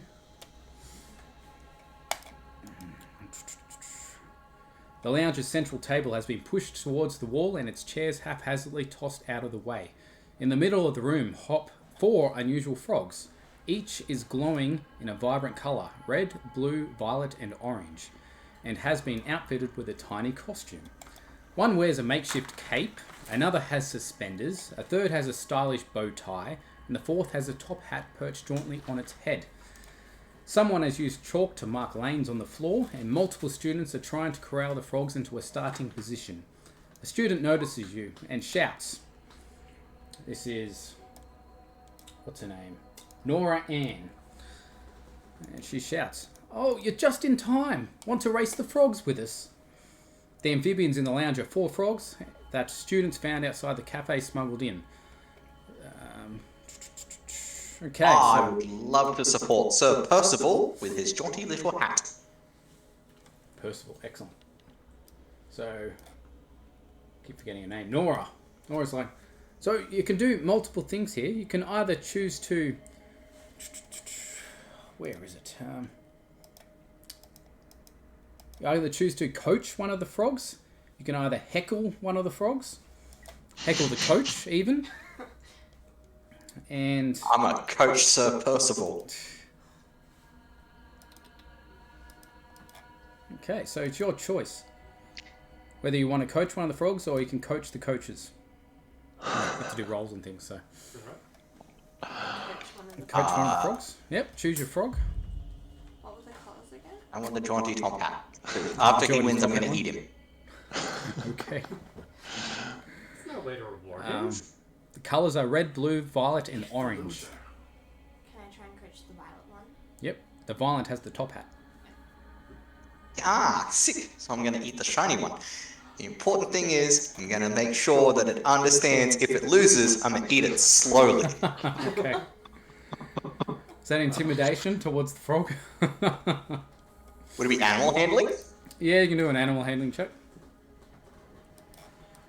Would I be able to tell what? Is it just a frog or is 22, yeah, it's intimidated. Yep. is it just a frog or would I be able to tell like the if it's like a You could do an like insight what check. kinda- yeah. Does that make sense? I don't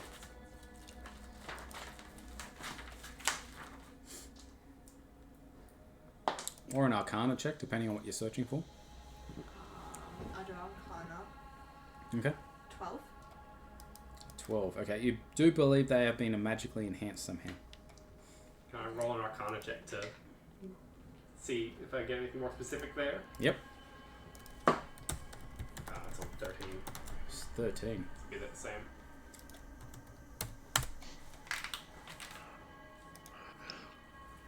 Okay, you believe a alteration magic's being used? Alright. So whilst they're investigating the frogs, Yep. first thing as we were getting dragged into the back of it and whatnot, I kind of waved to the baristas for like my regular coffee. Okay. First of all, on the way in. Yeah, absolutely. And as everybody's kind of, Yig is coaching Sir Percival or intimidating Sir Percival, and the others are working out whatever their frogs and the magic involved. Yep. Is anybody taking bets? Like, I look around the room. Is anybody look like they're taking bets on the frogs? No, not that you can see. Excellent. So I start advertising to the people who are gathered that I'll be taking bets on the frogs Okay, sure. Yep. and trying to offer up different odds based on absolutely nothing whatsoever. Okay, sure. So what are the frogs again? So which one is the top hat one? Sir Percival is the violet one with the top hat. So that makes things a bit more exciting. I'm going to look for the one in suspenders, see who his Suspenders? coach is.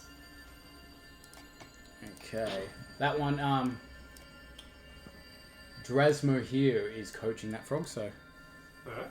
are you going to coach him if you like? So you're like, oh, you want to coach the frog instead? By all means. How do I coach the frogs? Okay, I'm going to look down at the frog and I'm going to give him a bit of a pep talk. Say that this is all he's been raised for. This is his moment to shine. Okay. I'm gonna roll animal handling. And that's a 19. 19, nice. Okay. So if I was to attempt to interfere with that by, say, Yes, you can. Yep. catching the frog's eye and just yawning, swallowing. Okay. Oh no. All right. Race is about to start. Anyone else doing anything before that? I'll go over to the orange one and just Intimidation. Yep. just give it a little pep talk, maybe sprout a little flower in my hand. Nice. You got it. Give us an animal handling as well. 9. Okay. Right, the race starts. You see them jumping up and down and going across the chalk lines all over the place. And the one that Yig tormented comes in first. Yay, Sir Percival! I am not going to eat him because he's a winner. One of the students come over and says, you, and hands you 30 gold for winning. I pat the orange frog, who hasn't been named, and say it's alright. Get him next time. As soon as you do, you see its eyes go red. You see all 4 of the frogs start to grow in size rapidly. I Until take a they're... few steps away. You have to stop touching things. Yeah, back away from the growing fogs. Yep. They're taking up so much room. And their eyes are glowing red and they're foaming at the mouth. And they attack you. Give us a... This might be because you said you were going to eat them. I'm not saying it isn't. I'm not saying you don't have a valid point, but shut up. Okay, roll for initiative, please. It's a 19. Thank you. 18. See what a couple of weeks at school will do? Suddenly we can respond. 17. Well, after the initial counter, I had a bit more of a sense for danger. 17 from Mark. I have to link these names up. Mark is Kale. Yeah. Sorry, Lowell. What'd you get? I got an 18. 18? Yep. Yig, you got 13. And Violent, you got 19. 19. Okay. Start. Okay, this frog, who's the frog near? Luella. It's going to try and eat you. Yay. It starts to try and swallow you.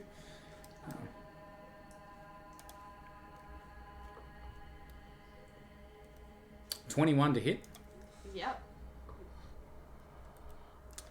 Does 3 piercing damage.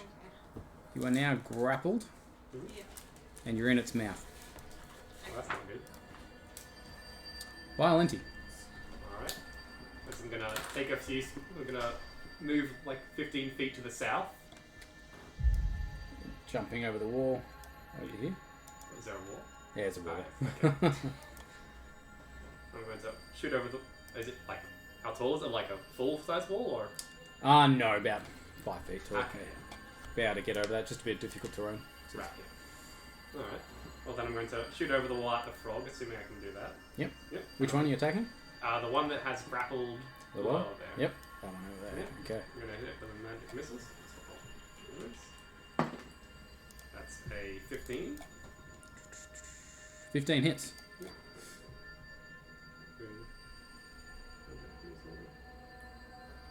So that's 1d. So each dart hits a creature. So it's sorry. Yeah. So 3 glowing darts shoot from my hand. They deal 1d4 each. Nice. 1d4 plus 1 each. So that is 5 plus 4, 9, 11 damage. 11 damage. Okay. You see they're daggers? The daggers. They're like magical darts. Magical dot. No, the darts, yeah. Yes. So you see them hit and you see the black blood come flying out of them. And he's not looking too healthy now at all. Okay, Luella. Am I still grappled? You're grappled. You're in its mouth. You can still take action, you just can't move from where you are. You can do a strength saving throw to break free Yeah, I'll just as an action. save it. 6. Excellent. You still stuck. Yeah.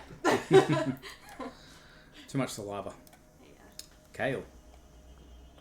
I move a little bit to the side so I can actually get line of sight for the one that's grappling Luella, and extend my hand and frostbite it. Okay. DC 14 Constitution saving throw, please.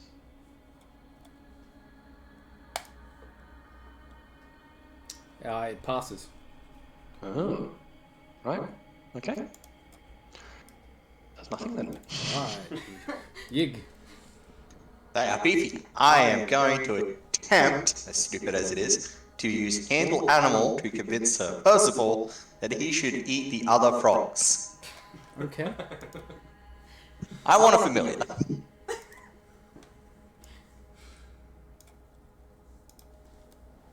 I do not think that worked. No, that does not.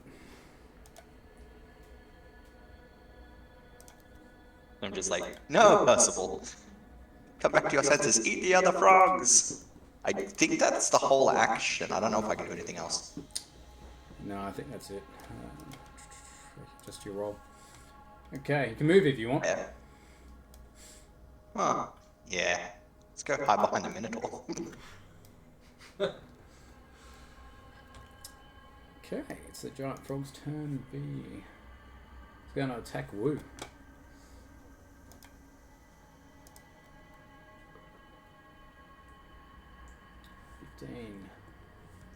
Hits. It's now trying to eat her. 2 damage. Okay, she's grappled by the other frog. Wu is now inside this frog. Mouth. That one there. Okay, it's Wu's turn. Try to do a Strix saving throw.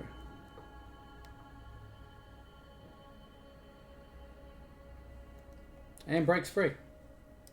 So she's out of a grapple. Okay.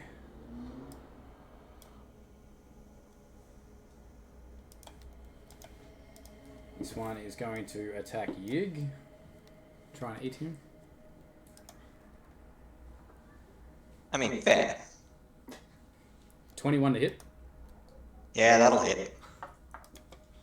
As it goes to clamp down on him, I stretch my hand out, use my reaction, Yep. and silvery barbs Nice.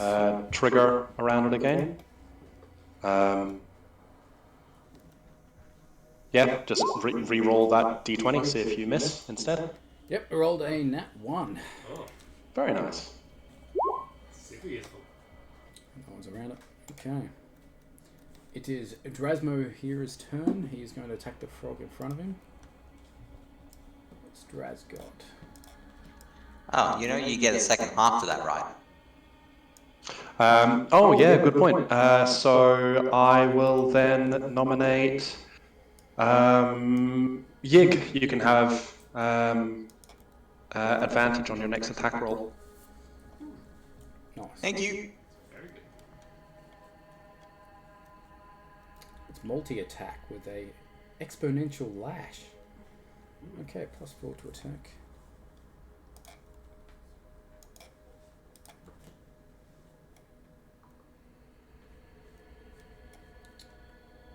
Hits. 1d6 + 2. Force damage.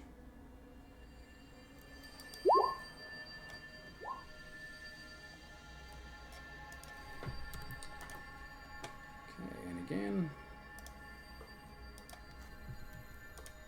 Okay, it hits this one twice, and it's not looking too healthy. It's bleeding out a few different places now. Bites lash. Interesting. Okay, back to the top. This one's going to try and bite down on the well again. Oh, you didn't break out, did you? No. No. So you're still there. He's going to try and swallow you whole now. Oh.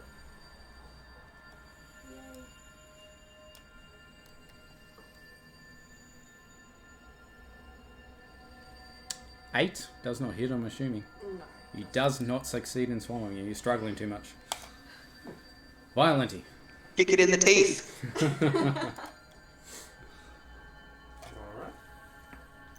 I'm going to once again cast another magic missile. Yep. So, Luella's one. great. It's target interesting. Yes. That's a nat 20. Nice. So, yes, please. Hang on, how does it work when you crit on spells? Double damage, so re-roll. Ah, okay, Don't add your modifiers. right. So that's 2 plus 3, 5, 9. 9 damage. Then I roll again. Okay. You want? It's actually dead from the first hit, so. Okay. Don't worry about it. Alright, so I fling 3 magical darts right at it. Excellent. Maybe You put it see it down. implode into a black goo. Just as blue scatters everywhere on the ground. You notice it is similar substance that you found on the mimic. Now, it's all sparkly and everything. Luella, you're now covered in this black goo. Sorry. As I like fall down to the ground, I'm assuming from as it died, I'll get back up and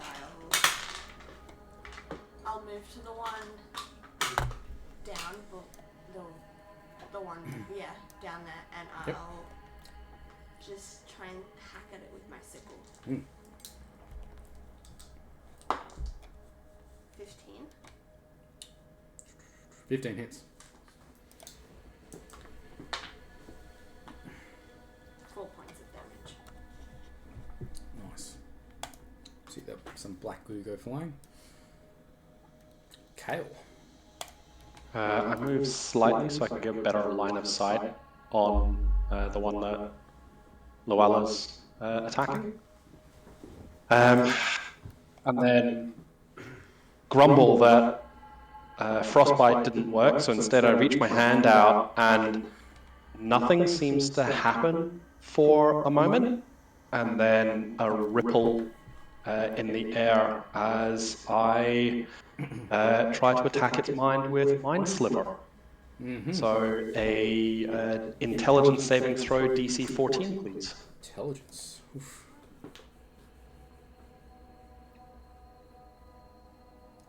Rolled a 0. Okay. Wonderful. So take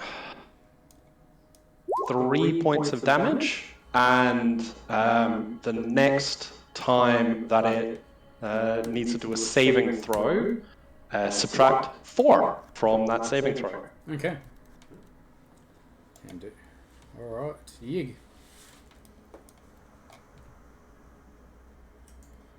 I'm going to attempt to stab out the eyes of the rogue that tried to eat me. Okay. 'Cause it's rude.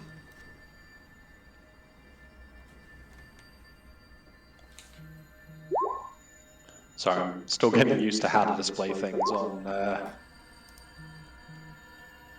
Roll20. Mind. So it's that mind. So the 22 hit. Sound right? Okay. That hits. I had advantage, so I had to roll both. Okay. 22 hits. You're hitting the one next to you. Whoops.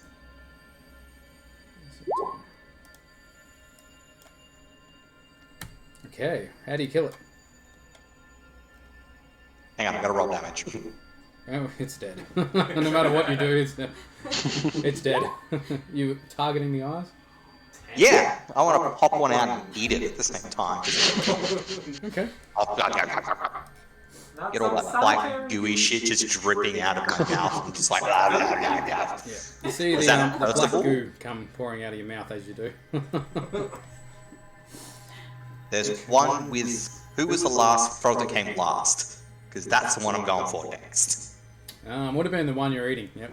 Yeah. All right, where's Percival? He's mine. Okay, it's one next to Luella now. Is going to try and bite you.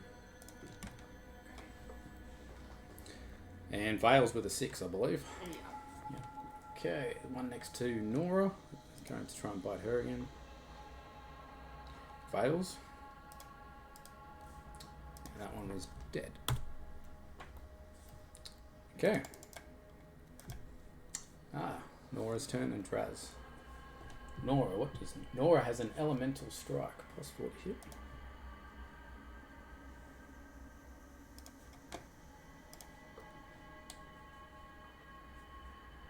Hits. 3d6.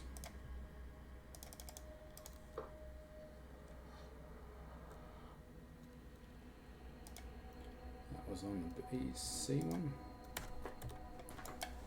Okay. And Draz is going to hit the one there with his lash again.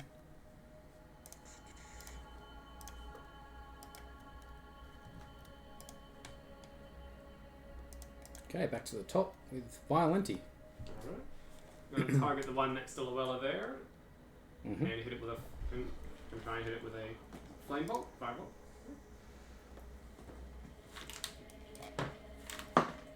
That's a 24. Yeah, 24. Hits. That hits. Yep. Or 1d10. One here.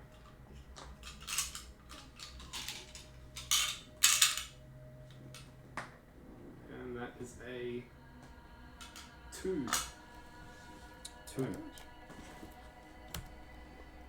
2 damage? Yeah, I don't know how to fix it. Let me see. Yeah, just 2 damage. Okay. Luella. I will cast poison spray, so I just put my hand out in front of it, and gas will come. Nice. 17. 17 hits.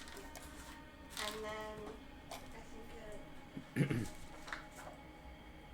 creature must succeed on a Constitution saving throw or take 1d12 poison damage. So does it have to make a Constitution saving throw? And then if it fails, it takes it off. Yep, 10 it rolled. What's your saving? 11. Okay, failed. 5 points. 5 damage. Okay. Is that after the -4? That's another 4 damage on top. Is that how It was -4 to the saving throw. -4 to the saving throw. Ah. No, that wasn't even needed. And then I'll back up. Okay. How far? Like, yeah. Yep. Okay, Kale. I once again reach out and lash it with Mind Sliver. Nice. Same one that we've all been targeting. So DC 14 Intelligence saving throw. 15. Pass. Oh, what? That's not supposed to happen. These frogs do have a -4 to intelligence too. Wow. You. I am going to drop my swords now and pull out my bow. Yep. That seems better. And I'm going to take a shot at... Oh, none of our friends are in trouble. Where's Sir Percival? I'm going to shoot him. It's not going to be a winner when I put out his face. He's still winning. Oh, that hits.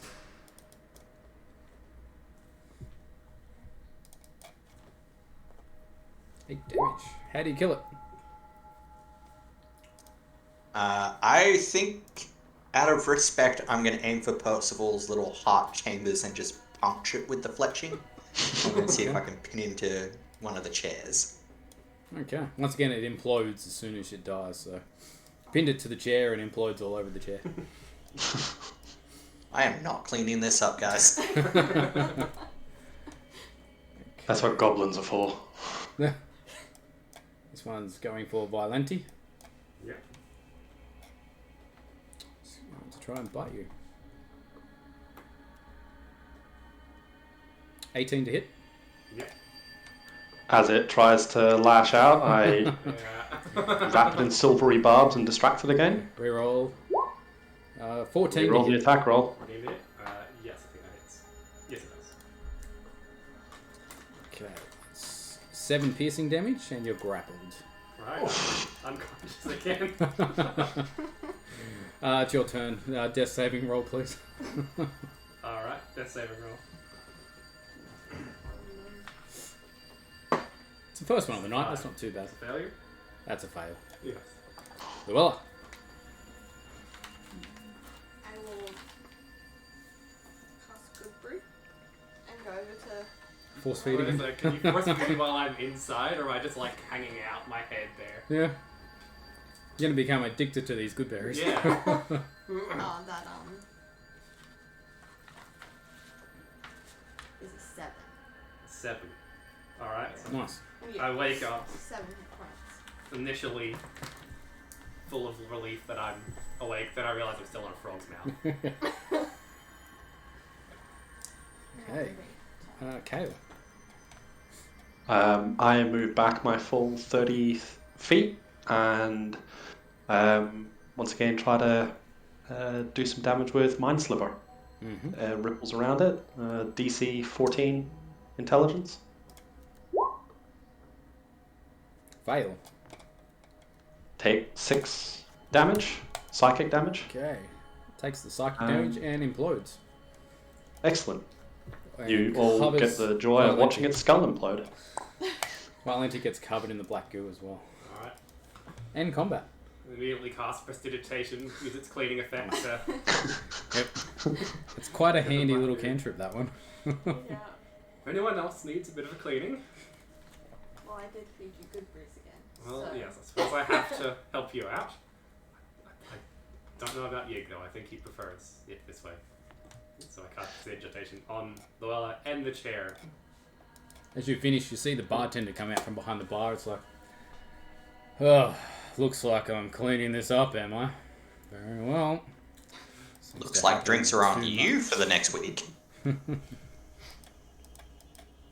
Before he starts cleaning up too much, I mage hand a mug from behind the bar and try to collect a sample of this black goo. Okay, yeah, absolutely. What did it taste like? Yeah. I offer the mug of black goo to Rig with a dubious expression. Oh, you've all I've been already with me eaten for some. Come on. Yep, it's you've all been with me I for put my several hand on weeks Yig's now. By the face. way, the shadowy cloaked figure that shared the carriage ride with you is actually a dark elf. He's a drow. I'm still not sure I'm willing to trust you handing me a drink. I flash a smile. I flash a smile at you and give a little shrug. Hey, I can really try. What are the odds of Yig turning into one of them?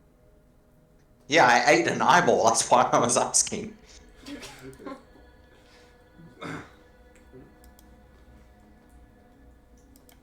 Okay, so successfully get that stuff, and Nora pipes up. She's like, "Oh, we're going to be late. We've got our test on. We need to go study." And she runs out of the Anyone room. remember what this test is for? Because I seem to have forgotten. I have no clue. But I'll pick up my stuff and. I would assume it's an exam block. Briefly pay a moment of respect to the frog in the suspenders that I coached. Then take my leave. Yep. Okay, so everyone that can study. Can anyone study or? I have a job and a thing, so no, I don't No. think so. Yeah, I don't think. I'm 2 extracurriculars. No. Yeah, I've So got if 2 you have a job, jobs. you get gold as well? Yes, you get Okay. paid. I'll look it up. There's a certain amount depending on the job, so I'll find out and add it to your sheet. But you earn that. But relationship points, you can only earn 1 per session, basically. Yes, So- alright. Okay, so no one can study. Don't worry about that component. Okay. All right. So you're rocking up to class. You don't know what it's about. You didn't study for it. Excellent. Okay. So the night goes by. You go off to your extracurriculars and your jobs and things like that, and you come into school in the morning and go to the exam. And the teacher's like, sit down. Test is on Slard. Listen carefully, and you'll do just fine. Slard are aberrations known for their regenerative abilities and magical resistances. All slide are dangerous and unpredictable, but red slide and blue slide are the least powerful and don't cast spells. Red slide can use a gland under their claws to implant an egg into a humanoid. The eggs eventually become a tadpole that bursts from the host body and transforms into a full-grown blue slide, or green slide. If the host could cast spells of 3rd level or higher. Okay. Green, grey, and death slide can shapeshift into small and medium humanoids. A green slide usually wields a staff and can hurl both fireballs and magical flames at its foes. Death slide are rumoured to have a stench so bad it can be deadly. In reality, they can cast the Cloud Kill spell. Inexperienced scholars and adventurers sometimes assume that slide is a misspelling or mispronunciation. Calling these creatures salads is frowned upon.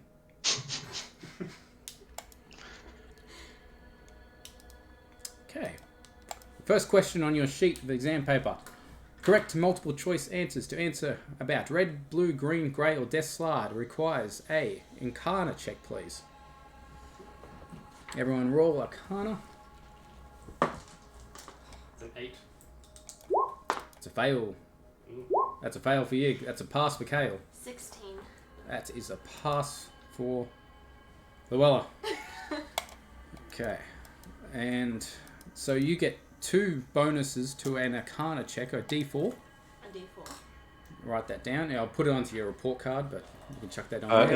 Is that both of us? Yep, the 2 that passed. Yep. So sorry that was. So it's what, 2 D4s you said? 2 D4s for Arcana checks. Use that any time. Once they're gone though. Yeah. And that just goes under the report card number 1? Yep, you can chuck it in there. Sweet. Okay, the people that fail can re-roll. It's a 20. That's a pass. And that's a pass for Yig as well. So you get 1 extra D4 for Arcana check. I need to fix that before I pull it down again. That's better. Okay, next question on the sheet. Diffusing slide confrontations. Writing short essays about commonly accepted ways to keep slide calm during unexpected encounters requires a wisdom check. Insight, please. Insight. That's a fail. Yeah. 19. 19 pass. Kale fails as well. Yig passes. 2 that passed get 2 extra D4s on an insight check. Yep. And the other 2 that fail can re-roll. Oof. Fail. Fails again. Both fail. You don't get any bonuses on insights. Failed that part of the exam. Okay.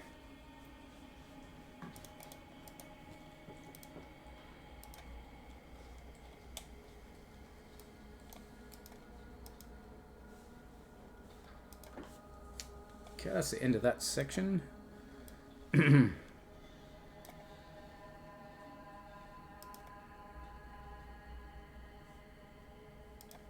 And you're all level 2. Awesome. Congratulations. Huzzah. Yay. Okay, technically it's the next episode now. We can call it here for the night or continue on for a bit.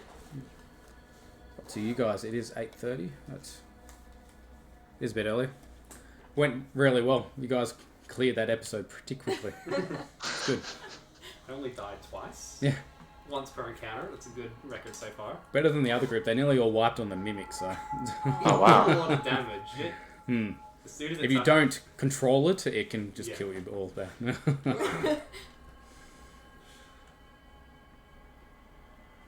happy to keep going if Yeah. Same. everyone else wants to. Yep. Continue on. Yeah, I'm fine with that as well. Okay. So you're all milling about the central campus. You hear whoops of excitement filling the air. It's 6 p.m. and Bow's End Tavern is open. On the tavern's patio, 3 student mages with brightly coloured hair begin to sing a jaunty tune and pluck at dulcimers as the crowd heads in that direction. You hear a student shout next to you excitedly. It is Drasmo here again. who's friends with Drasma here? Luella and there was someone else? I am. Is that for the dead languages one? Yes. Yes, they are. There's three of us that are friends with him. Okay. He's like the mentor, right? Yes. Okay. Yeah. So, friends, I heard that finally got some wizard gizzard machines in there. You have to come play with us. And your other friends as well. That sounds incredible. What's a Wizard. I mean, I Wizard would like to have machine. fun. Sorry? What was that? There's a few people talking there. What's a wizard gizzard machine? Oh, they are excellent. You just have to come see for yourself. Alright. Okay. Show me the way. This isn't going to be like the frogs again, is it? Maybe. So, Bow's End Tavern is Strixhaven's most popular late night hangout. It opens 6 p.m. and closes at 11 p.m. on class nights, 2 a.m. on the weekends. Its tavern is squat but comfortable looking building. Its gleaming wooden exterior carved in overlapping Strixhaven star motifs.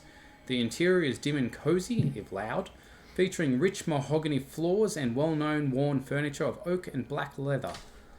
Live music is often playing, set up on the tavern's patio, including performing groups made up of students, faculty, and the like. Magical lights inside the tavern are muted, but creatures can still see normally in all areas. The tavern ceilings are 20 feet high. Okay, and we've actually got a map. I'll just transfer you guys there. So if ever any point in between like encounters where we want to like buy something or do anything with gold and stuff, or can we just ask you to do that? Basically, you can do that now, or you can do it in between sessions as well. Right. Okay. Yeah. It's usually easier that way. Just send me a Discord message and you can buy anything within reason. Yeah. Where are your taverns? Bow's End Tavern.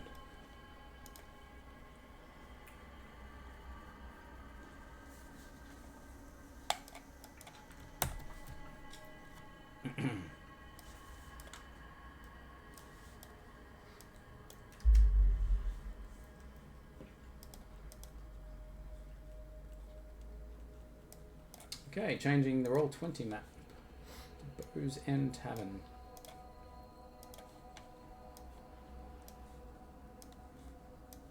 Just repositioning these guys.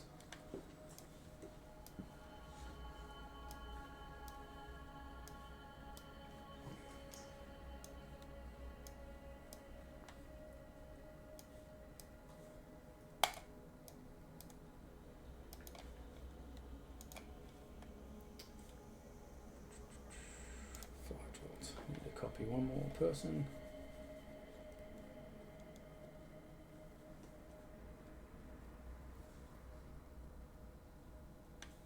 Ah, there she is.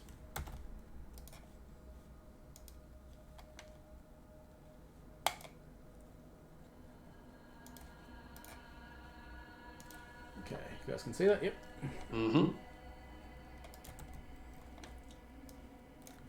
Okay. Roll an A4.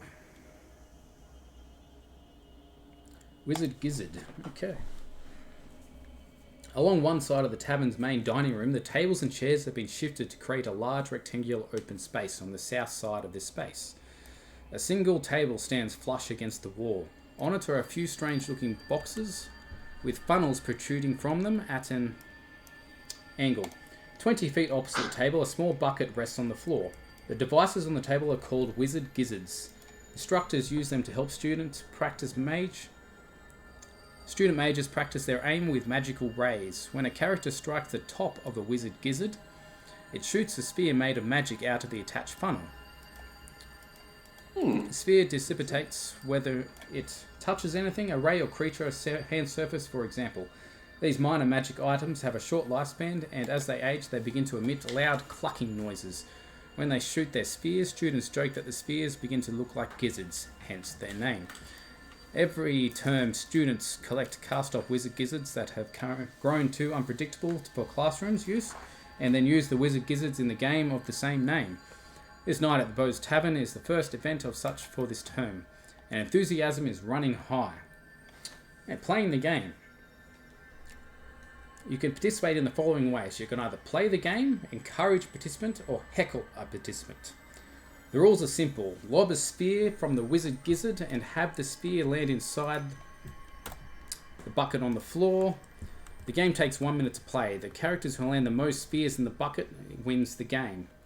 So you need to decide who's playing, if someone's encouraging, or who's heckling. Well, I can't shoot magical beams, so I'm going to encourage people. I'm gonna step up to the plate. Yeah, I step up beside Violenti. Excellent. I will encourage. Encourage. Okay, the two playing, give us an Arcana check. Alright. You're playing, and the two encouraging. Yeah, It's a I want nine. to. Who's the owl-looking thing? I'm going to encourage that one. Arcana checks. Oh, depending on who you're encouraging. Who's Llewellyn encouraging? I will encourage Valenti. Okay. And who is Kale's playing, or is it you playing? Sorry. I was playing Kale. Kale was playing. Kale's Yig's- playing. Who you're encouraging, Yig? Well, I'll encourage Kale then, because it seems kind of mean for both the two people Well- to encourage one. Okay, so the two people You can doing do it, Arcana Kale. checks- Kick his butt. Excellent. The two people doing Arcana checks have advantage now because you're both being encouraged. It's a roll. Is it just to hit the thing in the bucket? Yep. Can I use I rolled before as well, so. Can I use a spell attack instead? No. Arcana check. Okay, I roll a 10. 10 Oh god. You said with advantage? with advantage. Ugh. 9? Okay. Violenti, run that round. Next round. Roll again. I puff out my chest, Can my I feathers echo a bit my pale. IT? Still with advantage? Yep. 20. They're still Oh, encouraging the same people. Yes, I roll I again. roll a There is a crit. Natural 20. Oh, You roll a 20 first. I roll a 20, yeah. So, still just beat you. Oh, It's 1-1 for these rounds so far. Okay, last round. Winner takes all. 20 again. Roll again just in case you Okay. get higher. So, before the round kicks off, Yep. can I try to distract him by actually very subtly creating the illusion of his bucket moving about a foot further than where it is, so making his bucket seem like it's moved, Okay, sure. Oh, when in truth I've actually just made his bucket invisible and created another one a foot away. Right. okay. Basically, that'll inflict disadvantage, but you've already rolled and your first roll was higher, I'm assuming. Yes, the first one was higher up, so. Okay. And then let's roll. Typical drow. Absolutely. Violenti wins the third round. Alright, I extend a hand towards Kale. Good match. A student comes towards you. Students, that was the best game I've seen in years. Even though I've only been here a few years myself. My name's Javanish. I'm a second year here. Please, hands out to the winner, Violenti. Yes. Take this as a present from me. It's a bag of tricks. Ooh. I'll stow that away. You two should play each other. Thank you. I'll bring up the description. It's actually pretty cool.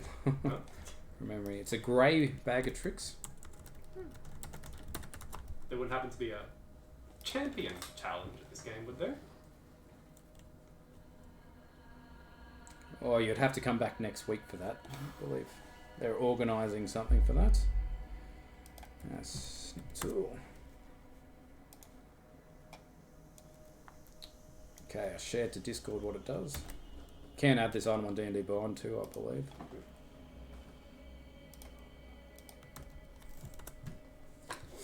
There we go.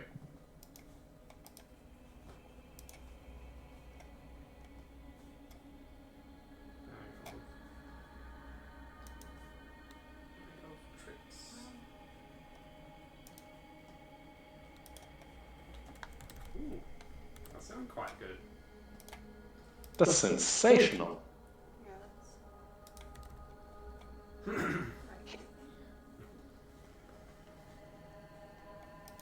Okay.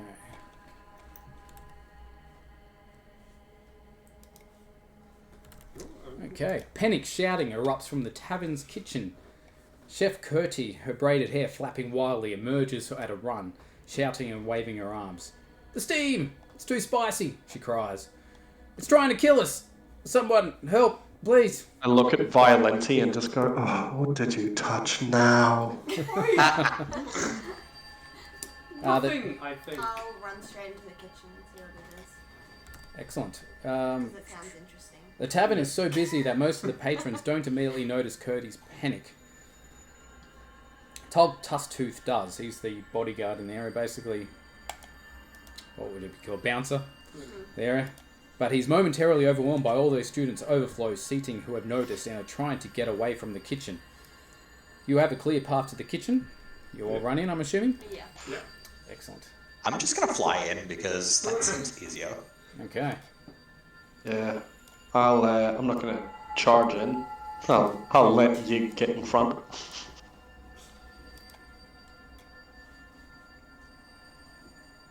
Should have played fighter. At least they would have been Where is it? Roll for initiative too, please.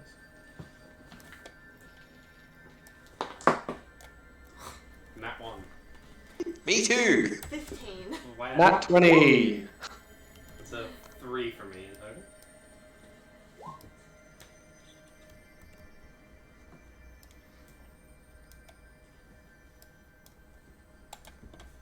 Okay, there we go, that's ready.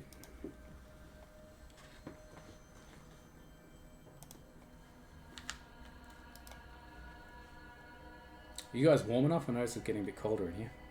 Yeah, no, I'm fine. Good? Yeah. Okay. I'm good, but if you want to put a fire on.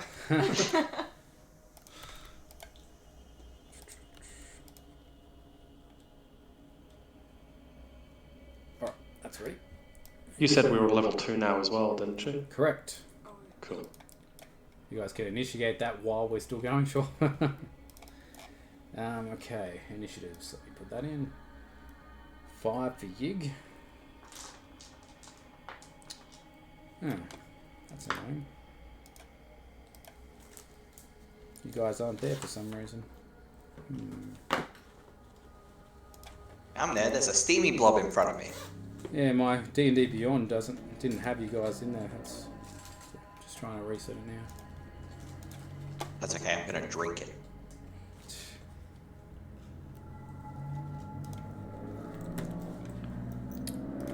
Ah, there we go. Okay, Yig had 5. Violenti, 3. 3.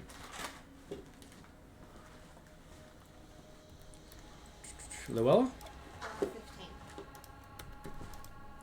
Kale, 23. Excellent. Okay, that's all reset. Kale is up first. Let me just grab what you're actually looking at first.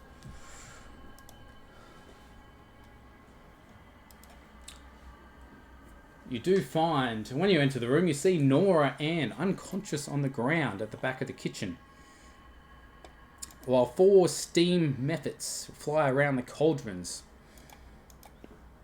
Hostile mephits attack as soon as you enter. You see, they're not the only threat. You actually see skitterbugs as well pour out of bags of ingredients around this area here. You actually see other students coming in from this side and keeping them at bay. Also having their own battle there. Okay, Kale's first. Seeing the methods flying towards us, I target the one closest to Yig, stretch out my hand, and this disgusting greenish energy lashes out and attempts to strike one of the methods. So I cast Ray of Sickness on it. Does not hit, unfortunately. How sad. Okay, Luella. Whatever one's closest, I'll poison spray. Yep.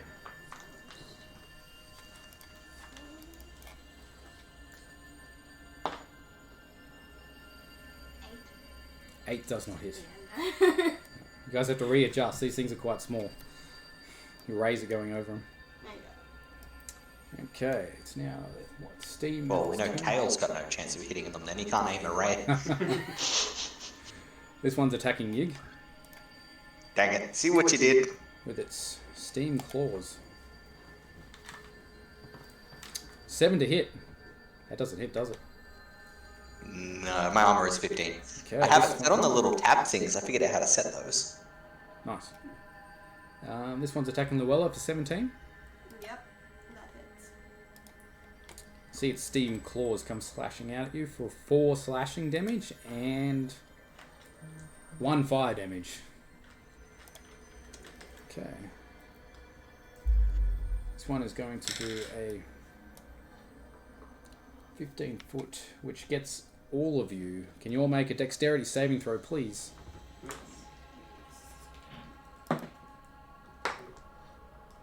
7. It's a fail. 14. 14's a pass. Nat 20. 20, that definitely passed. Yep. And Yig passes as 14. well. Okay, half damage is 4 damage. You all take 4 damage, and Luella, who failed, is 8 damage. You see a arc of steam come out towards you and take all of you out. I am barely conscious. Excellent. Well, this is going well. Yig.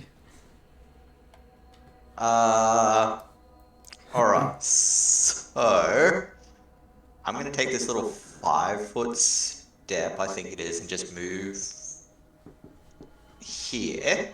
So that I'm adjacent to these two. Yep. And next to Luella.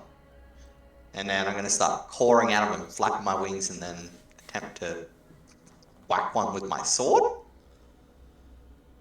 I just want their attention so they stop hitting everybody else. Okay. Also, you guys need to stop getting hit.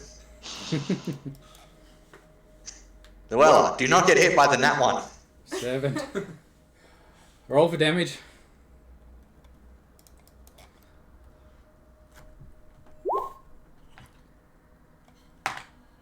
9 damage. Who are you hitting? 2, 3. It's a short sword. It's a finesse weapon. I have lots of dexterity. You hit Violenti for 9 damage. Oh! 9 piercing. Accidentally swing behind you and take out Violenti as you go back. My bad. I'll fix that later. So I took 4 damage for that. I'm not conscious. Give us a dexterity saving throw, everyone. That's conscious. Oh? You're down, are you? Yes. Yeah, don't worry about it.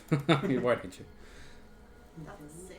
That's a fail. Yeah, that fails. That's pass for you. Oh That's a pass for Kale. Excellent. The It's just 20 the is well of the lovely at the failure. moment. Okay. Yeah. It's not. It's only 3 steam damage this time, and 2 for everyone else that passed. I am unconscious.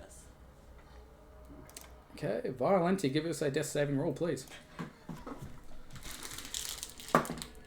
3. That's a fail. Okay, back to the start with Kale. Let's try this again. So the one that is directly in front of me, I extend my hand and try to Ray of Sickness it. Mm-hmm. So what's That's a that? hit. 16 to... Sorry, 14 to hit. It's 3 poison. 3 poison, and there's a secondary component to the spell. So DC 14 Constitution save. Okay. Fails. It is poisoned. Okay. It takes damage on its turn, I'm assuming. Can't remember. Let me double check because I've not actually inflicted poison on 5th edition. Yeah. Has to wash Has it off. disadvantage on attack rolls and ability checks. Okay. That works. Well, death saving roll, please. 15. Pass. Excellent. this one is attacking Yig. And misses with a 2. That's not going to hit. This one's also attacking Yig.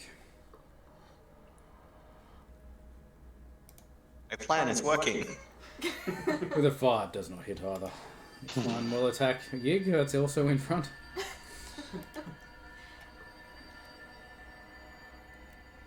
$10 does not hit. No, it does not hit. They all miss. Yig's turn. He just stabs me and then gets all the luck. I was gonna ask, if I throw a healing potion at one of them, will that heal them? No, or that will not. Okay, well, I guess I'm going It's okay, buddy. We've got this. One at a time. One at a time. I take this little, whatever it is, step thing that doesn't provoke the attack of op. I'm going to jump up on this table so I'm in the pack of them. Yep. And shout to use healing potions while I lay about with my 2 swords into the one that's been poisoned, because it looks weakened. Okay.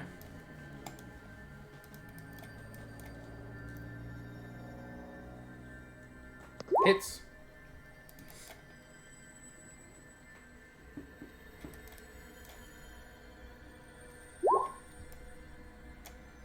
Nah, guys, swords are really ineffective. Alright.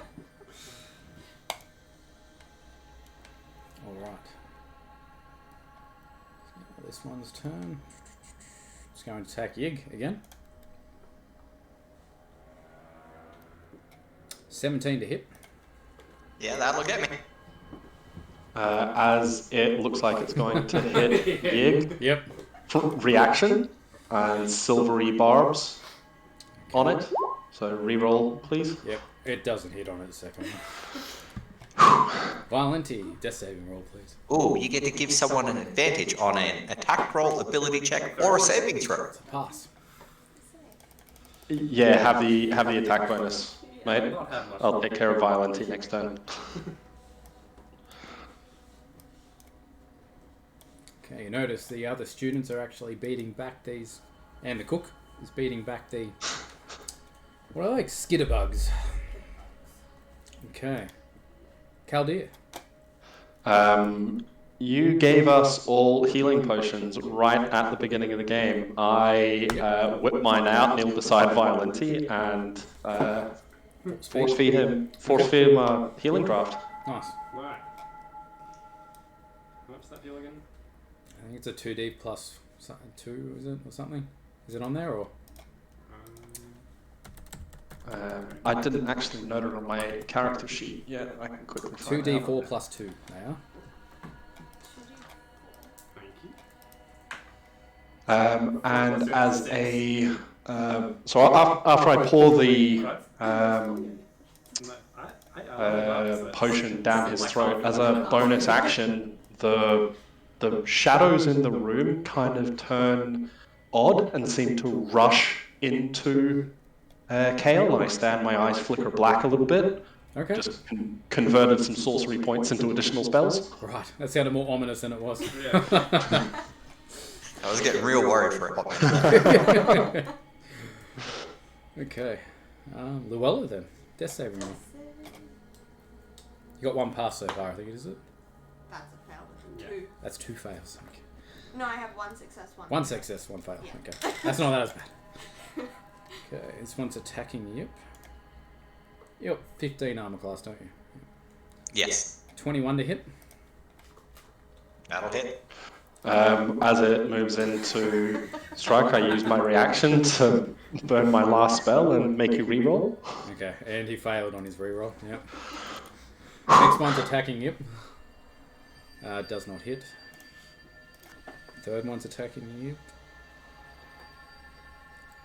Yig does not get hit either again. Oh, he's Yig's turn. dancing up there, just. I think he's got the highest armor out of Yeah. everyone. I'm pretty sure I have the highest armor. Yeah. Which helps. Your turn, Yig. Alright, so I'm going to take this last 5-foot step and dancing a merry jig across the table, kicking plates and things around so I can move into the middle of everything. You're 4 foot, right? That makes it even funnier. And I'm gonna do a big threat display and like flash my wings and start cawing and shit like a raven, being at eyeballs and just being like, "Look at me, bitches!" That's a good bonus action. I'll give you inspiration for that. That's cool.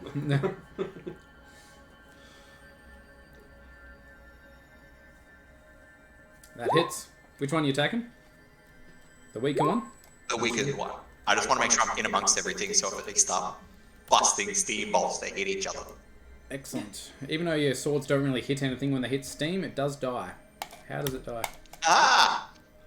I'm guessing. Well, in this instance, I want to like swirl it around, so it just like into a big cloud and like loses all of its form.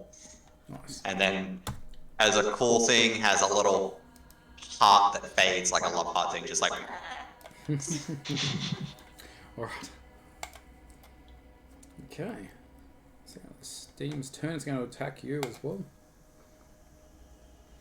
And does not hit with a 2. Valenti, Alright. back up. Just as they did for me, I'm gonna force feed my healing potion to Luella. Excellent. Right, so it's 2d4 plus 2. Correct.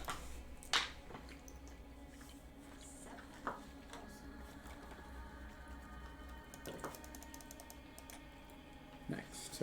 Hail then. I reach out my hand and frostbite the one directly in front of me. So Constitution saving throw DC 14. Failed. Excellent. Please take And in front of you. 3 damage, and it has disadvantage on its next attack roll.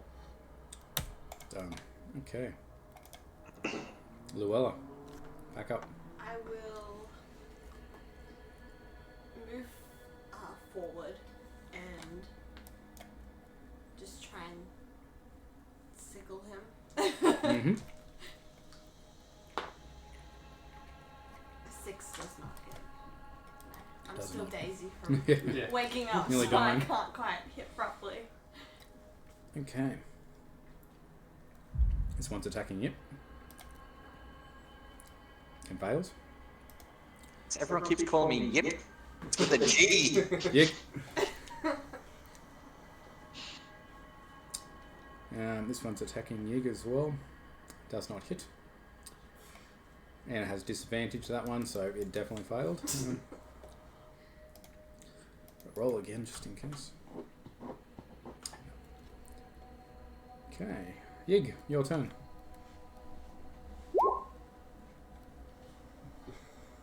I'm just gonna take levels in fighter spontaneously. I'm going to move to flank this one, I think. So I'm gonna do a little pirouette cartwheel thing, somersault off the table, land behind this ghosty thing, and just be like, "Woo la la la la la la," and keep on clawing at everything. Okay. Rah, rah, I'm a bird. Rah. That hits. Hang on, that rolled 2 dice. Still hits, but yeah, okay. 11 damage. Nice. Here, that was a d20. That is not how much damage my sword does. No. It dealt 10. 10. Okay. So if you hold control, it rolls 2 dice at a time. To advantage this one misses its attack. Violenti. Alright. I'm going to. I'm going to cast Magic Missile on the one that's closest to me on the bottom right there. Yep. And that one. Luckily it's magic missile. No, But it's magic missile. There's no one in front of you. That doesn't hit anyone. that just scatters Yeah, everywhere. just goes off. Okay.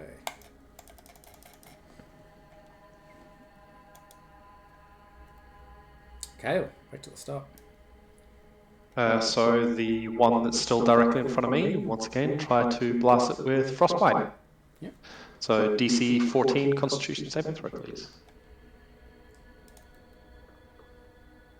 Fail.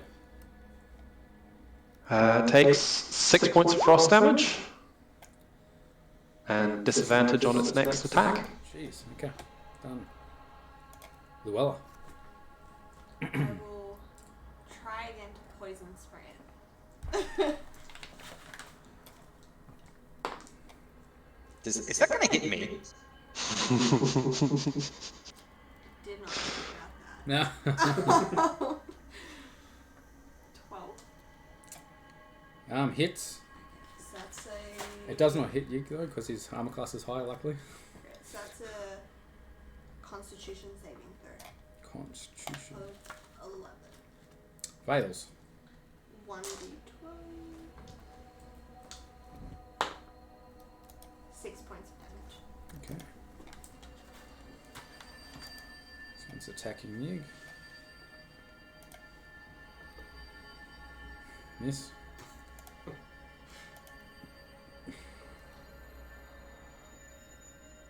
20 to hit.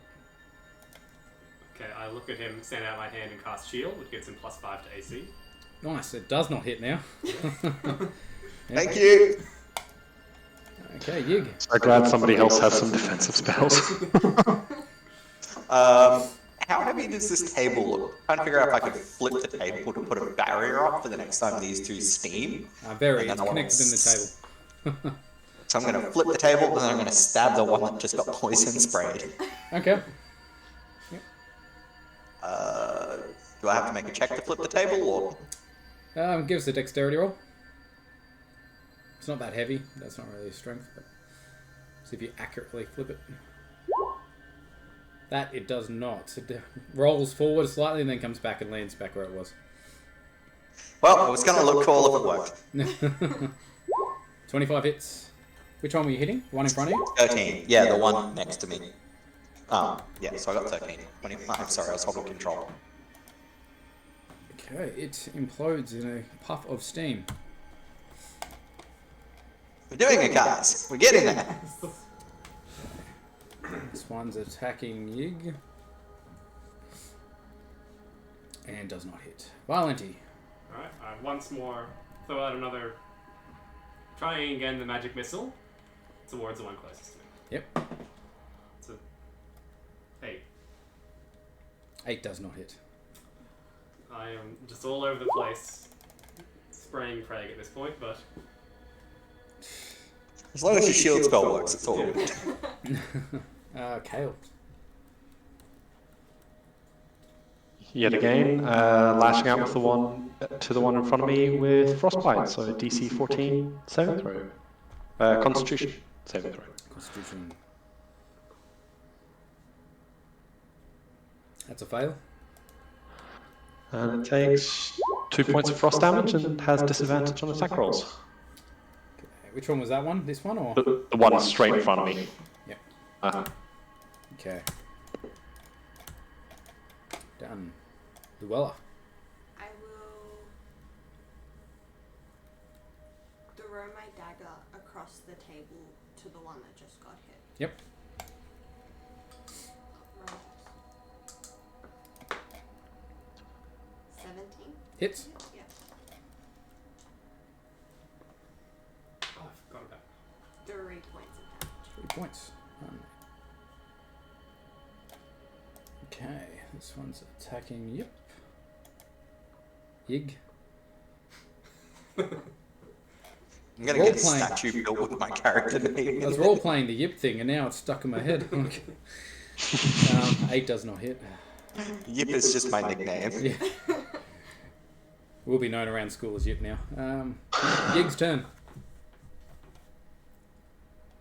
Alright, so I'm going to have to do this cool somersault back onto the table in between these two things. Yeah. Now I figure at this point the one at the front should be injured, so I'm going to stab the one at the back. Yep. And just shout out to the other students, don't worry guys, we've got this.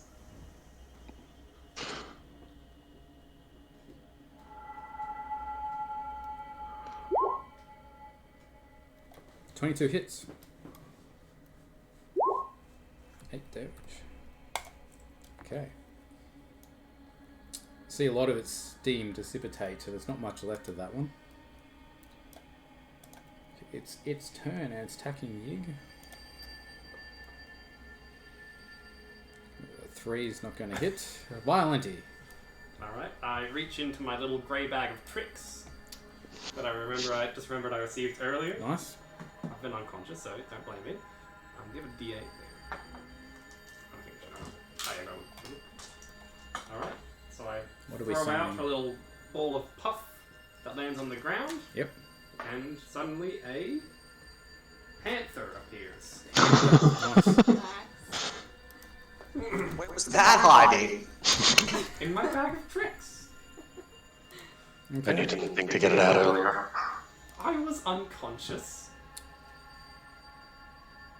Okay, the panther is attacking the steam method in front of you. Yeah. It is trying to bite it. You want to roll its damage. It's a +4 to hit, +4 to hit. and it's a 1d6 plus 2 piercing damage. Alright, 1d6 plus 2 there. That's a 8 damage. Yeah. You have to roll a hit. I roll a hit, sorry. If it does. D20 first. I like its enthusiasm. 22. So It definitely hits. hits. Yep. Yeah. How much damage was it? 8. 8 damage. Yeah. Nice.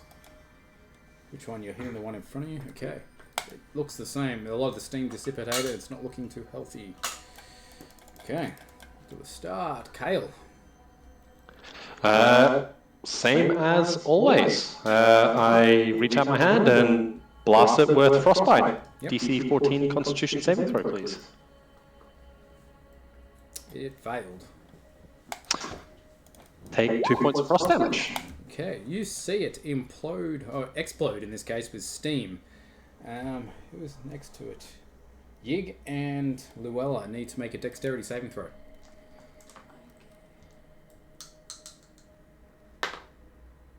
Eight. That's a fail. You take 8 fire damage. I'm unconscious. And 11 passes, so you take 4 fire damage. We're having a good time. Yeah. Luella's turn. Death saving roll, please. 4. So that failed. It's a fail. Okay, they're all dead. Yig's turn. Yep. Got one left. Alright. I'm gonna just turn around. You guys be like, Trust used to look after her. Flip behind it so that it's facing away from everybody else. And then I'm going to attempt to, as I'm landing, just side through where its little misty arms are with my swords. Mm-hmm.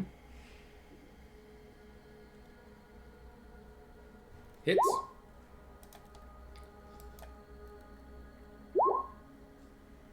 Okay. You see it explode in a puff of steam. Dexterity saving throw for Yig.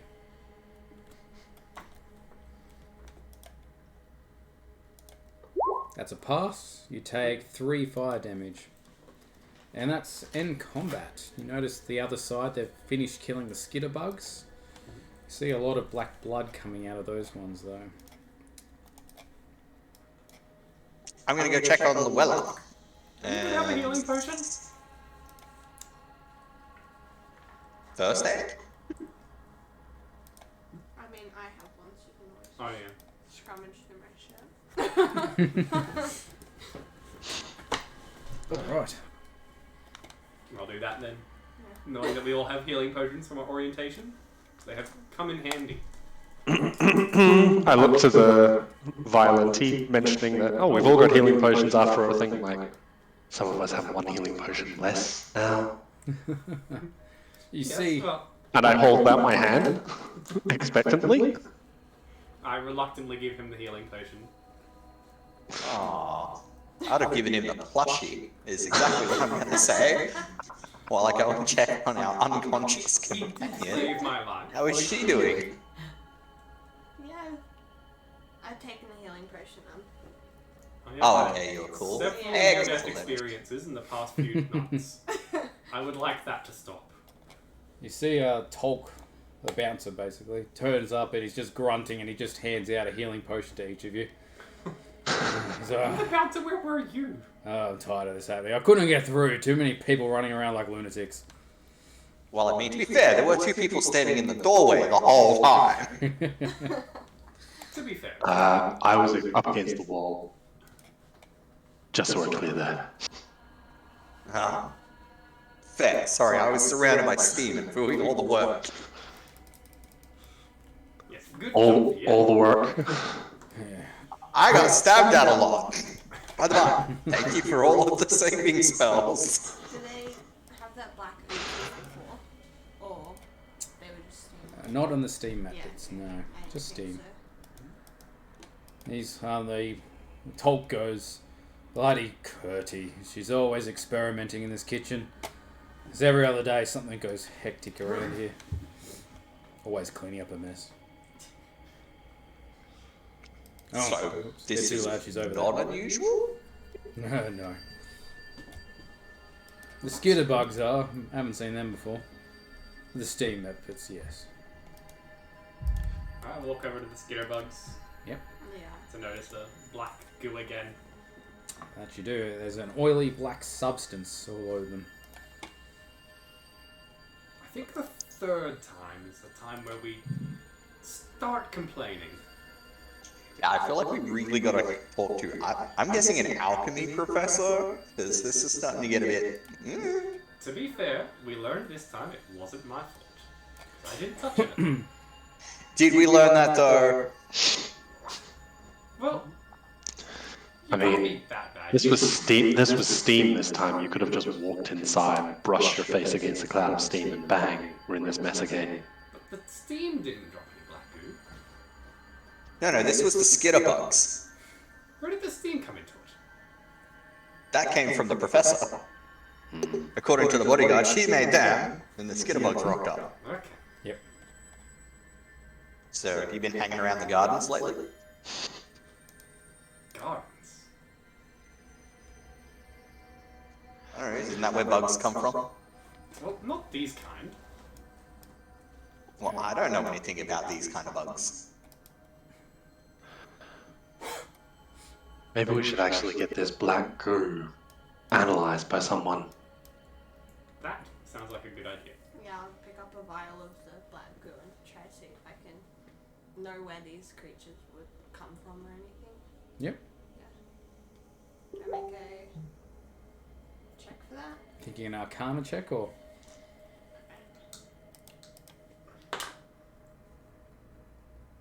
19. Excellent. So, as far as you know, you've never seen this black goo before, and it hasn't come from anywhere in particular. Never existed before, to your knowledge. Okay, so you see Tolk go over to Nora and give her a potion. She starts up, so, oh, what time is it? How long have I been out? We need to go study. And she starts running out of the room again. You should all study too. We've got a test tomorrow, remember? At the beginning, we have tests This between is the work. second time this happened before. not getting this. boiled Maybe alive. someone just isn't studying. It's laying them out. That wouldn't explain orientation, but never mind. Okay, that ends that area there. So basically from here you go to your extracurriculars, things like that. Get paid again if you're going to your work or your job. Can I go to the infirmary? Because I have 1 health. Oh, Tolk gave you a healing potion. Yeah. He gave everyone a Yeah, I healing mean potion. that for an emergency. Oh, are you? Then yes, you can go to the infirmary. You can have a long rest before the next day anyway, so you can reset everything. Oh, long rest. Joyous. So, you head to the Magical Philosophies exam first thing in the morning. It's no studying phase, but testing phase. I'm sure you've all been studying about the owlbears. If not, here is a quick recap for your test. Owlbears are aggressive and often ill-tempered carnivores. They are known to attack without provocation. Owlbears most often live in caves or ruins. The bones of their prey serve as their beds and playgrounds. Owlbears attack with their razor-sharp beaks and claws. Many scholars believe a kooky wizard created the first owlbear in a breeding experiment gone AWOL. However, some elves claim owlbears have always existed in the Feywild. Although they aren't naturally drawn to cupcakes and muffins, these foods are known to quell an owlbear's foul temper. Arcanobiologists believe they quell the creature's rumbling acid reflux. Owlbears respond best to training that mimics exactly what their trainer wishes them to do. Clawing on one hands and knees is often the best way to teach an owlbear to mount, for example. An owlbear's screech sounds vaguely similar to the cry of an enormous owl with terrible indigestion. Owls don't suffer from indigestion, though, making this a sure sign that an owlbear is nearby. Okay, owlbear's disposition and habits is the first thing on the test. Choosing the correct multiple choice answers regarding owlbear's hunting, eating, mating, and fighting living habits. Nature check, please. It's a 3. That's a fail. 13. 13's a pass. I'm a ranger and I failed that check horrendously. That's a fail. That's a fail. So the one that passed, a Kale passed. You get 2 D4s for nature checks. Is this the year 2 report card? Correct. Cool. Oh no, sorry, it's on year 1 still. So there should be 3 okay. boxes for year 1. So you got 3 tests in this year. Yeah. Oh, okay, radio. Yeah, sure. I'll merge them later then. Yep, that's fine. People re-roll. That failed. Try again. It's an 8. That's a fail. 16. That's a pass. So you get 1 D4 for nature. And 7's a fail. Or is it? Yeah, that was your other one. Not a very good ranger. Okay. I know, right? I'm basically a fighter at this point because all I do is tank things. Okay, owlbear companions. Writing short essays on common methods for taming, training, and handling owlbears, and on keeping owlbears as companions. Roll an animal handling check. It's an 8. Oof. Fail, that's a fail. 16. That's a pass. You get 2 D4s in animal handling. And did one person not roll? Oh no, there's a fail for Yig as well. Okay, re-roll. It's a 7. That's a fail. Huzzah! Fail. Still Dirty failing. 20 Owlbears are weird and I do not understand. What happens if you don't study? I'm sorry, the infirmary beds are so comfy.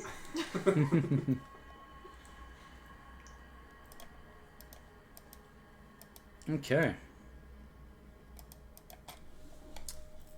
I'm quite surprised. We've already caught up to the other group, and they're on their 3rd session.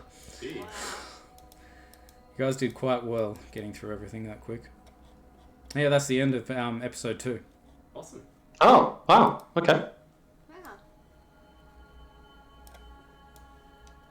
No, I am quite surprised we were caught up already. We didn't skip on anything either. We just did everything really well. Wow. You guys were straight to the point. The other group, the Biblioplex, they searched every single room and everywhere. We spent hours there. Sorry. Yeah. Yeah, you guys did well. Cool. That's the end of the session, basically. Nice. Thank you very much. Sweet. I always ask this at the first session and about halfway through and near the end, but stars and wishes. So anything that you enjoyed a lot about this, anything you'd like to see more of. So basically I can improve more and basically try and make the game to what you like as well. Anything you can think of? I enjoy the setup here. I thought having that there is a good way of like doing it a hybrid way, because like I've never seen it done this way before. So Neither have I. I try to make it work for everyone because I hate it when people can't attend. Like Yeah. I was doing games in person basically, and some people just couldn't come some nights. It's like, yeah, right. okay, just go from home then. And yeah, this sort of Yeah. evolved from that. And some people played at home, some people came in person, and it works. Like, Yeah. Awesome. Yeah, it works really, really well. I've had to miss out on 2 other groups because of COVID, so this is awesome. Right. yeah, excellent. I'm glad it does work. Yeah. See, all of us, all my friend groups play on Disc and basically just Discord and Roll20 because we all live in different states, so this is nice. Right. Yeah. Yeah. And the screen sharing is nice. I can see the other 2 that I don't see on Discord. Yeah. And Hello. if others had cameras, you'd see them as well. But It's alright. Yeah, no one wants to see what I look like, it's fine. Excellent. I'll end the recording and we can tune away from it.